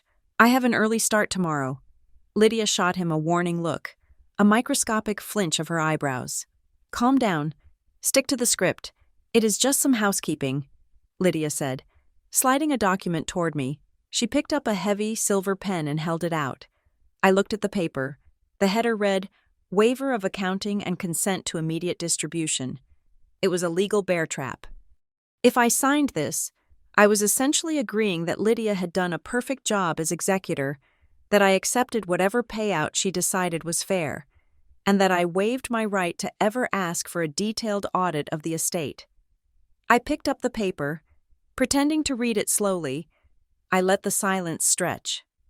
5 seconds, 10 seconds. I could hear Graham's breathing, shallow and fast. "This seems comprehensive," I said finally. I looked up. "Is there a rush?" "I thought we had months to file the inventory." Lydia laughed, a brittle sound like glass breaking. "Oh, nobody waits for the court deadlines." "Mia, that just eats up the estate in legal fees.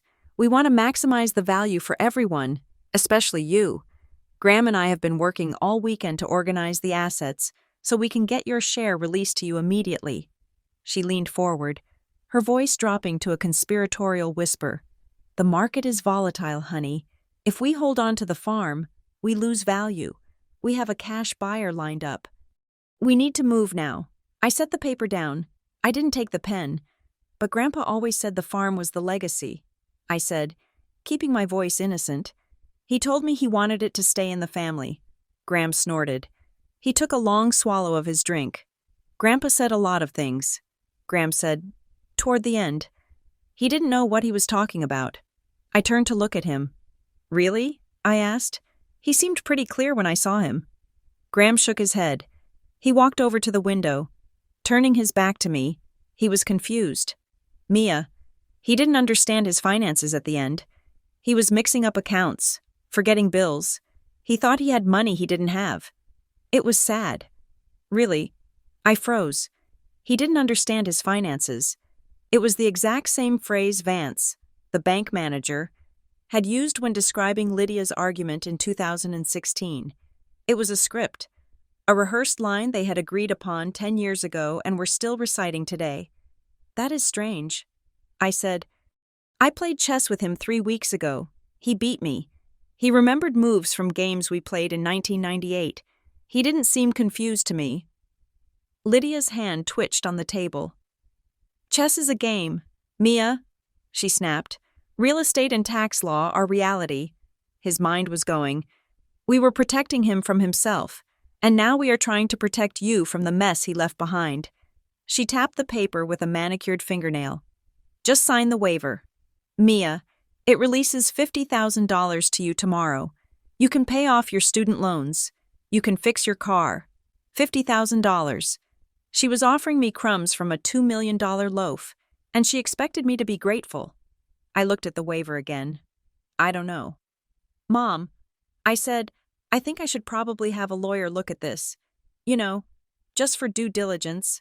I work in compliance. I can't just sign things without reading the fine print." The temperature in the room dropped 10 degrees. Lydia's smile vanished. "We don't need lawyers," she said. "Lawyers take 30%. We are family. Do you not trust your own mother?" "It isn't about trust." I lied. "It is about protocol." Graham spun around. "Protocol?" he shouted. His composure cracked. "We don't have time for protocol. Mia, the buyer walks if we don't sign by Tuesday. Just sign the damn paper. Graham!" Lydia barked. She stood up and walked over to me. She put a hand on my shoulder. It felt heavy, oppressive. "Mia," she said softly, "Graham is just stressed. This deal means a lot to his future, and to ours. We are just trying to close the chapter. You know how obsessive Grandpa got? All those lists, those books?" She paused. She looked down at me. "You didn't find anything else in the study, did you? When you went back?" I looked up at her. "I told you." "Mom, just the puzzle book." Lydia's eyes narrowed. "And the bank book?" she asked. The air left the room. I hadn't mentioned a bank book. Not once. I had mentioned a book. I had mentioned memories, but I had never, ever said the words bank book or passbook to her. I kept my face perfectly still. "What bank book?" I asked. Lydia froze. She realized the slip instantly. I saw the panic flare in her pupils, followed immediately by a desperate attempt to backpedal. "Oh, just," she waved her hand dismissively, forcing a laugh. "Just some old check registers. He used to keep these old passbooks from the 80s. Garbage. I just wanted to make sure you didn't pick up any of his hoarding trash. It smells of mildew." She walked back to her seat, picking up her wineglass. Her hand was shaking. I didn't say anything. I didn't have to. The mistake hung in the air between us like smoke. She knew about the passbook. She knew I might have it. And she was terrified. I pushed my chair back. "I am not going to sign this today." I said, "I need to think about it." Lydia's face hardened. The mask fell away completely. She didn't look like my mother anymore. She looked like a cornered animal. "You are making a mistake, Mia," she said. Her voice was low, devoid of warmth. I stood up. "Maybe." I said, "But it is my mistake to make." I started walking toward the door. "Mia!" Lydia called out. "Wait." I stopped in the hallway. She came after me. She didn't shout. She moved with a swift, predatory silence. She caught up to me near the front door. Graham stayed in the sunroom. I could hear him pouring another drink. Lydia cornered me against the coat rack. She was close, too close. I could smell the wine on her breath and the expensive perfume she wore to church. "Listen to me," she hissed. She reached into her pocket and pulled out an envelope. It was thick. "I didn't want to do this," she said. "But you are being difficult, and I know you need money." She shoved the envelope into my hand. "There is $10,000 cash in there," she said, "and another $40,000 when you sign the waiver." I looked at the envelope. It felt dirty. "You are bribing me?" I asked. "I am helping you." She spat. "That is an advance. A gift. But you need to stop." "Stop what?" I asked. "Stop digging," she whispered. "Stop asking questions about things you do not understand. Stop going to banks. Stop talking to people who do not matter." She grabbed my arm. Her fingers dug into my bicep. "That account is dead. Mia, it is gone. If you try to resurrect it, you are going to hurt people. You are going to hurt Graham. You are going to hurt me." "Is that a threat?" I asked. "It is a reality," she said. "There are things involved here that are bigger than a family squabble. Powerful people. If you keep pushing, they will push back, and they do not play chess. Mia, they break the board." I pulled my arm away. "I don't want your money." "Mom," I said. I dropped the envelope on the floor. It landed with a heavy thud. I opened the door. The cool, damp air of the evening hit my face. "You are making a terrible choice," Lydia called after me. Her voice was shaking with rage. "You are going to lose everything." I didn't look back. I walked to my car. I got in. I locked the doors. I pulled the phone from my pocket and stopped the recording. Saved, Sunday, 7:42 p.m. I had it. I had the bribe. I had the coercion. I had the admission that powerful people were involved. I started the engine. My hands were trembling, but not from fear, from adrenaline. I drove toward the highway. I needed to get this file to Detective Sloan. I needed to get to safety. My phone buzzed in the cup holder. I glanced at it.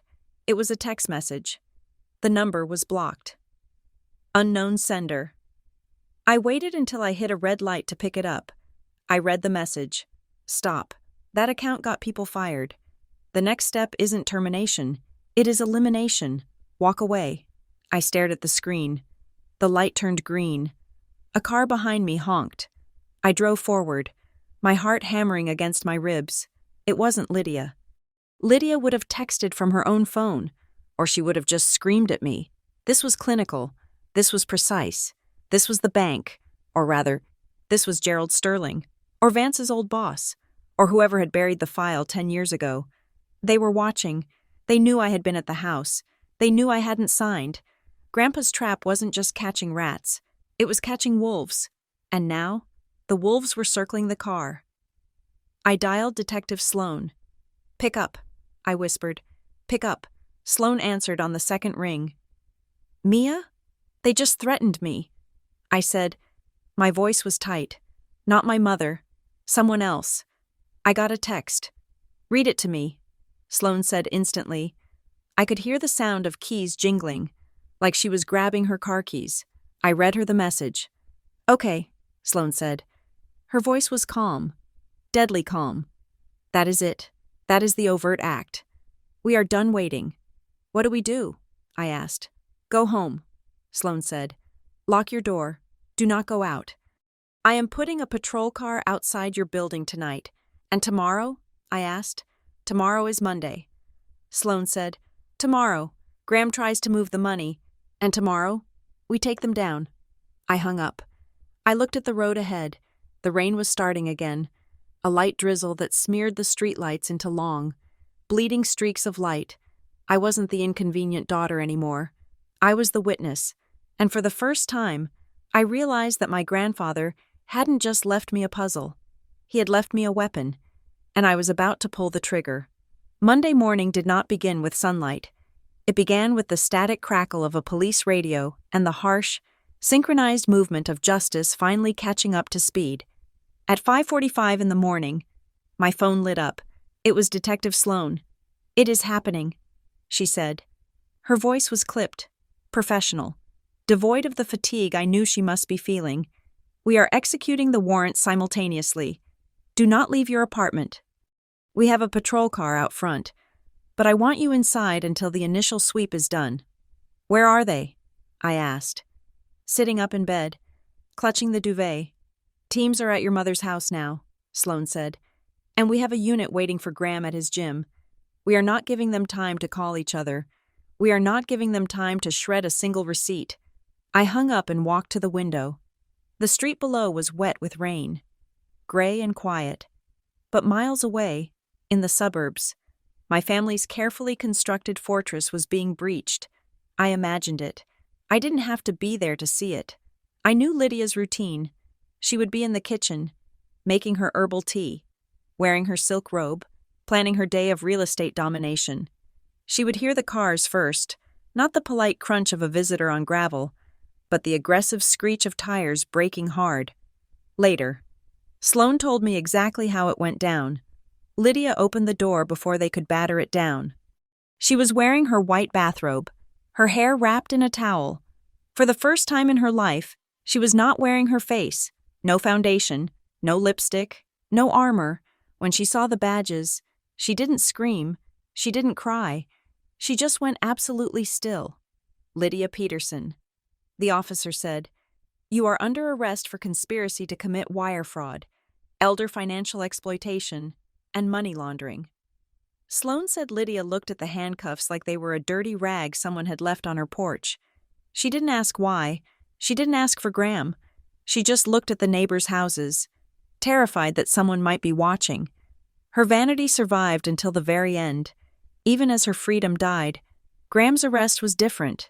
It was loud, it was public, and it was devastatingly embarrassing. He wasn't at the gym.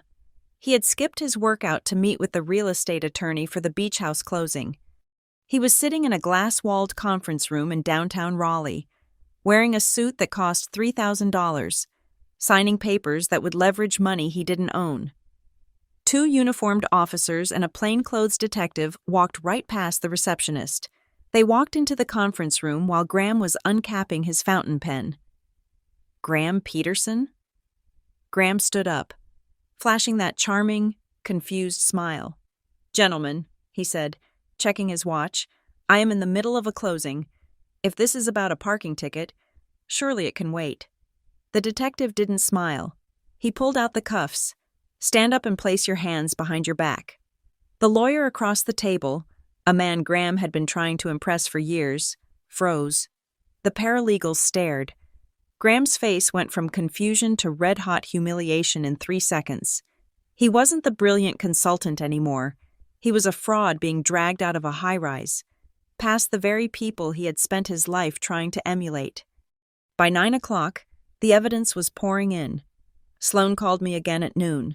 "We got the mother lode," she said. She sounded satisfied. "We found a safe in Lydia's closet. She hadn't cleared it out. We found the original incorporation papers for Redfield Strategies. We found loan documents between her and Graham's shell company. And Mia? We found the checkbook for your grandfather's account, the one she said was lost in 2014. "She kept it?" I asked. "She is a hoarder." Sloane said, "She keeps leverage. She probably kept it to hold over Graham's head, to prove she controlled the source. And then there was the bank. Elliot Vance told me later what happened at the Pinebrook branch. At 10 o'clock, 2 federal agents walked in. They didn't go to the teller line. They went straight to Vance's office. Vance was expecting them. He stood up, his hands shaking slightly, and accepted the subpoena. Sovereign Capital is hereby ordered to produce all internal communications, security logs, and audit trails regarding account number 742. Vance signed the receipt. He said he felt like he was signing a declaration of war against his own employers. Across town, in the corporate legal office, I imagined Gerald Sterling receiving a similar document. I imagined the color draining from his face as he realized that the legacy hold he had fought so hard to protect was now a noose around the bank's neck. The arraignment happened 2 days later. I sat in the back of the courtroom. I wore the same black dress I had worn to the dinner. Lydia was brought in first. She was wearing an orange jumpsuit. It clashed violently with her skin tone. She scanned the room, her eyes darting around until they landed on me. She didn't look angry. She looked betrayed, as if I were the one who had stolen from a dying man, as if I were the one who had broken the family covenant. Graham was next. He looked smaller, without the suit, without the expensive watch. He was just a man with bad posture and a terrified expression. He refused to look at me. The defense strategy was predictable, but vicious. Lydia's attorney, a high-priced shark named Trentham, stood up and smoothed his tie. "Your Honor," he boomed, "this case is a tragic misunderstanding. My client, Lydia Peterson, was the sole caretaker of a man suffering from advanced dementia. Calvin Peterson was confused. He was paranoid. He often hid money and forgot about it. Lydia was simply trying to manage a chaotic estate. There was no intent to defraud. There was only the burden of care. It was the narrative they had been building for 10 years. Then, the prosecutor stood up. He was young, sharp, and he held a thick black binder in his hand. "Your Honor," the prosecutor said, "the state disputes the claim of confusion. In fact, we have a sworn affidavit, video evidence, and a notarized statement from the deceased, dated 2 years prior to his death, in which he explicitly details his mental clarity and his daughter's attempts to coerce him." He held up the binder. Calvin Peterson was not confused. He was a hostage in his own home, and he documented every single day of his captivity. Lydia flinched. It was a small movement, a tightening of her shoulders. But I saw it. She didn't know about the affidavit. She didn't know about the video. She thought she had controlled the narrative because she controlled the doctors. She didn't know Calvin had snuck out to Harlan Crow's office. Graham's lawyer tried a different tack. "My client is a businessman," his lawyer argued. "He was paid consulting fees for legitimate services rendered to the estate. He had no knowledge of the source of the funds or any alleged coercion. He is a victim of his mother's machinations." The prosecutor smiled. It was a cold, predatory smile. A victim who funneled 80% of his fees back to the mother through a Delaware shell company within 24 hours of receipt? the prosecutor asked. That is not consulting. Your Honor, that is laundering. The judge denied bail. They were deemed flight risks. The sheer amount of money involved, and the existence of offshore crypto wallets, made it impossible to release them, as the bailiffs moved to take them away. Lydia's lawyer approached me in the aisle. Ms. Peterson, he said. His voice was low, oozing with false sympathy. Can we have a word? I looked at him. I have nothing to say to you. Your mother is devastated, he said. She wants peace. She is willing to discuss a plea that keeps this out of a long public trial. She doesn't want to drag the family name through the mud. I laughed. It was a short, sharp sound. The family name? I asked. You mean the name she used to rob her father? She is your mother. Mia, the lawyer said, pressing harder. She raised you. Doesn't that count for anything? She is offering to renounce her claim on the farm. She will give you everything. If you just refuse to testify, if you just say that maybe Calvin was a little confused. I looked at Lydia. She was watching us, her eyes wide, pleading. She looked old. She looked pathetic. I looked back at the lawyer. My grandfather left me a letter. I said, he told me that the only debt I owe is to the truth. I stepped closer to him. I am not a bargaining chip. I said, and I am not a character witness for her defense. I am the evidence. Tell her that if she wants peace, she should have thought about that before she threw his passbook in the trash. I walked away. I walked out of the courtroom and into the hallway where Detective Sloan was waiting. You did good in there, Sloan said. I felt lightheaded, maybe, but also unburdened. The weight of the secret, the weight of the fear, was gone. Is it over? I asked. Sloan looked at me. She hesitated. She looked at the file in her hand. The criminal case against them? Yes, we have them dead to rights. The bank is cooperating to save their own skin. Sterling has already resigned. But? I asked. I heard the but in her voice. Sloan tapped the file. We went through the safe in Lydia's closet. She said, we found the checkbooks. We found the shell company papers. But we found something else. Something tucked into the very back lining of the safe, wrapped in plastic. What? I asked. It wasn't Lydia's. Sloan said, it was Calvin's. It looks like Lydia confiscated it years ago but was too afraid to destroy it. Or maybe she didn't know what it was. She pulled a photocopy from her file. It was a map, a survey map of the farm property, but there were red lines drawn over it, coordinates, and a note in Calvin's handwriting. The end game is not the money. The note read, the money is the distraction. The real value is buried at coordinates. 34 North. Sloan looked at me. Mia, your grandfather didn't just hide cash in a bank account. He hid something on the land, something that Lydia found out about, which is why she was so desperate to sell the farm to a developer immediately. I stared at the map. He buried something? I whispered. Sloan nodded. And whatever it is, Sloan said, it is the reason Lydia didn't just steal from him. It is the reason she kept him alive but imprisoned for 10 years. She was trying to get him to tell her where it was. My mind raced back to the chessboard. Build your position. The money in the bank, the $2 million, was a lot. But to Lydia, maybe it was just operating capital.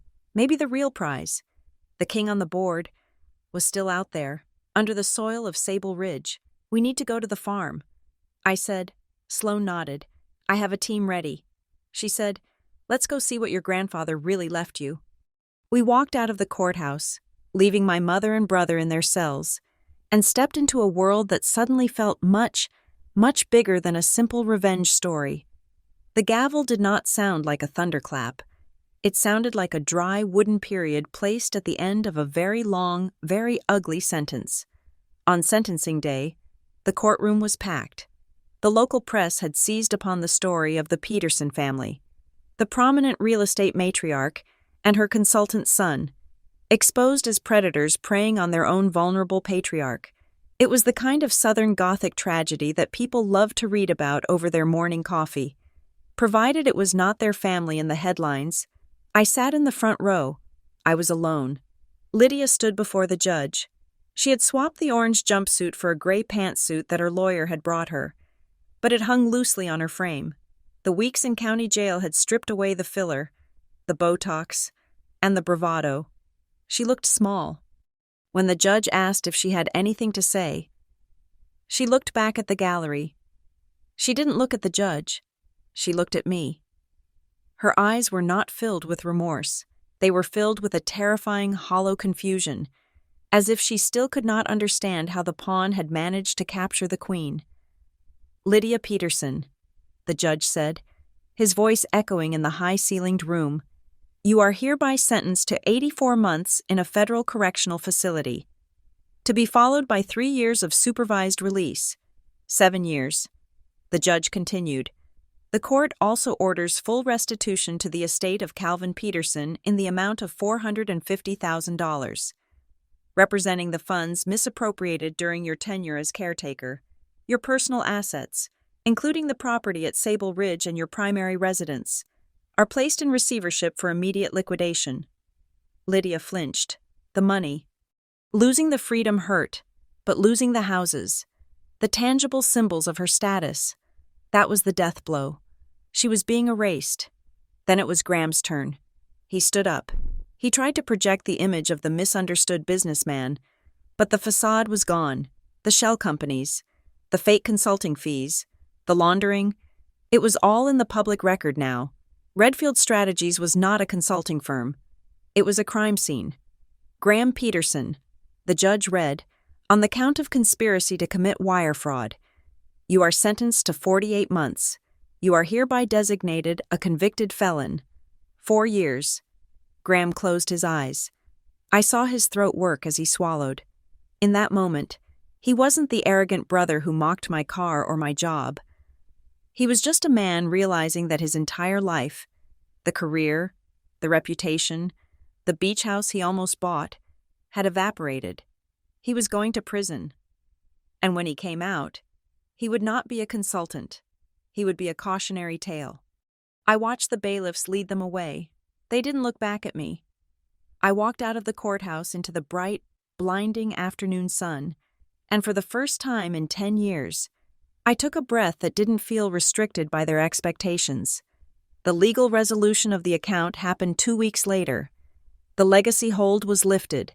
The fraud investigation concluded that the funds belonged solely to the estate of Calvin Peterson, and since the will, the real will, which Crow had filed and Lydia had tried to suppress, named me as the sole beneficiary, the money was mine, $1,982,440, plus interest that had accrued during the investigation. It was a life-changing amount of money, but as I stared at the cashier's check, I didn't feel rich. I felt heavy. This money was not a gift. It was a scorecard of how much my grandfather had suffered to protect it. I was preparing to leave my apartment, to start thinking about what came next, when my phone rang. It was Harlan Crow. "It is done?" he asked. His voice was raspy, sounding older than before. "It is done," I said. "They are gone." "Harlan, good," he said. "Then it is time for the final step." "The final step?" I asked. "I thought the sentencing was the end. Your grandfather was a grandmaster." "Mia," Crow said, "he didn't just plan for the capture. He planned for the post-game analysis. Come to my office. He left one final item. I could only release it to you after the sentencing was confirmed." I drove back to the old brick building in downtown Raleigh. The city felt different now. The shadows didn't seem as long. The air felt cleaner. Crow was waiting for me. He had a bottle of scotch on his desk and 2 glasses. He poured a small measure into each. "To Calvin," he said. "To Calvin." I replied. We drank. Then, Crow reached into his desk drawer and pulled out a thick manila envelope. It was sealed with red wax, an old-fashioned touch that made my throat tighten. On the front, in Calvin's handwriting, was the date. It was dated 3 weeks before he died. I took the envelope. My hands were shaking. I opened it. Inside was a letter, written on his personalized stationery, and a second, smaller envelope that was stamped with the seal of a private auditing firm. I read the letter first. My dearest Mia, if you are reading this, the board is clear. The king and queen have fallen. I take no joy in their punishment, but I find great peace in your freedom. You may be looking at the bank balance and thinking that this was all about the money. You would be wrong. The money was just the bait. It was the shiny object I knew Lydia could not resist. I knew that if I left a pot of gold, she would break every law to get it, and in doing so, she would reveal who she really is. But the money is not the point. The point is the record. For 10 years, she told the world I was confused. She told the world I was weak. She rewrote my history. This passbook, and the trial you just finished, has corrected the record. The truth is now a matter of public law. That is the real inheritance I leave you. The truth. However, there is one loose end. The bank. They watched me. They knew what Lydia was doing in 2016, and they looked away because it was convenient. They buried the report. A corruption that hides in the dark will always grow. Inside this envelope is a directive I prepaid and arranged 5 years ago. It is a trigger for an external, independent audit of the Pinebrook branch's compliance history, specifically regarding elder accounts. It is not a request. It is a demand. Backed by the evidence I compiled in the binder, deliver the smaller envelope to the State Banking Commission. Do not open it. Just deliver it. Checkmate. Mia, love, Grandpa. I looked at the smaller envelope. State Banking Commission. He hadn't just targeted Lydia and Graham. He had targeted the system that enabled them. He knew that the bank had suppressed the fraud report to save face, and he had set a timer on a bomb that would blow that cover wide open. I looked at Crow. He knew. I whispered. He knew about the bank corruption. He suspected. Crow corrected. But he knew that if he triggered the audit while Lydia was still in control, she would find a way to spin it. He had to wait until she was out of the way. He had to wait until you had the money. I stood up. I have one more stop to make. I said, I drove to the State Banking Commission building in Raleigh. I walked to the intake desk. I handed the sealed envelope to the clerk. This is a posthumous filing from the estate of Calvin Peterson. I said, it triggers a mandatory audit under the Elder Financial Protection Act. The clerk looked at the seal. She looked at me. I will process this immediately, she said. 2 days later, the news broke. It wasn't a front-page story like the trial, but in the financial world, it was an earthquake. The State Banking Commission had raided the records of Sovereign Capital's regional office. They found a pattern of suppressed, suspicious activity reports. They found emails from Gerald Sterling's father explicitly ordering the burial of fraud flags to protect VYP relationships. Elliot Vance called me a week later. I met him at a coffee shop near the old branch. He looked different, lighter. He wasn't wearing a tie. I resigned, he said, putting his coffee down. You did? I asked. I had to, he said, but I did it before they could fire me. The audit is tearing the place apart. Mia, Gerald Sterling is out. The board fired him yesterday. They are cleaning house. The branch in Pinebrook is being restructured. He looked at me with a mixture of awe and respect. Your grandfather, he said, shaking his head. He didn't just catch his daughter. He cleaned up the whole institution, that passbook. It was like a flashlight. Once you turned it on, the roaches had nowhere to hide. I smiled. He liked clean games. I said, he hated when people cheated the rules. Vance nodded. Well, he won. Vance said, and so did you. What are you going to do now? I looked out the window at the busy street. I thought about my job at Northbridge Legal Services. I thought about the spreadsheets, the compliance reviews, the endless hours spent protecting corporations from their own mistakes. I am going to build a position, I said. 3 months later, I walked into a small storefront on a quiet, tree-lined street in the historic district of Raleigh. The sign above the door was fresh, hand-painted in gold and navy blue, the Night Rook. It wasn't a big store. It smelled of old paper, coffee, and fresh wood. The front half was a bookstore, curated with the kind of mystery and thriller novels Grandpa used to devour. The back half was different. I had set up 6 chess tables. Beautiful, heavy wooden tables with inlaid squares. It wasn't a club, it was just a place where people could come, sit down, and think, a place where they could play a game that required patience, strategy, and absolute honesty. I had paid off my student loans. I had paid off my car. I had bought this building in cash. The rest of the money was sitting in a trust, allocated for a foundation I was starting to help victims of elder financial abuse. I stood behind the counter, organizing a stack of books. The bell above the door chimed. A young girl, maybe 10 years old, walked in with her father. "Do you sell chess sets?" she asked, looking at the tables in the back. "We do," I said, smiling. "Do you play?" "I am learning," she said, "but my dad keeps beating me." I looked at the father. He grinned sheepishly. "Don't worry," I told her. "I had a teacher who beat me for 10 years before I won a single game, but he taught me the most important rule." "What is that?" she asked. I pointed to a small, framed quote I had hung on the wall above the main chess table. It was in Calvin's handwriting, taken from the bottom of one of his old score sheets. In the endgame, the truth doesn't rush, it just arrives. I looked at the quote, and I felt a warmth in my chest that had nothing to do with money and everything to do with peace. Lydia sent letters from prison. I knew because they arrived in my mailbox with the Department of Corrections stamp on them. I didn't open them. I didn't burn them, either. I simply placed them in a box in the back of my closet. They were part of the history, but they were no longer part of the game. She could scream into the void all she wanted. The board was closed. I walked over to the chess table in the window. I set up the pieces: white, black, pawns, knights, bishops, kings, queens. I picked up the white queen. I felt the weight of it in my hand. Grandpa had played his game. Now, it was time for me to play mine. I placed the queen on her square. I was ready. Thank you so much for listening to this story. I hope Mia's journey of justice and resilience resonated with you as much as it did with me.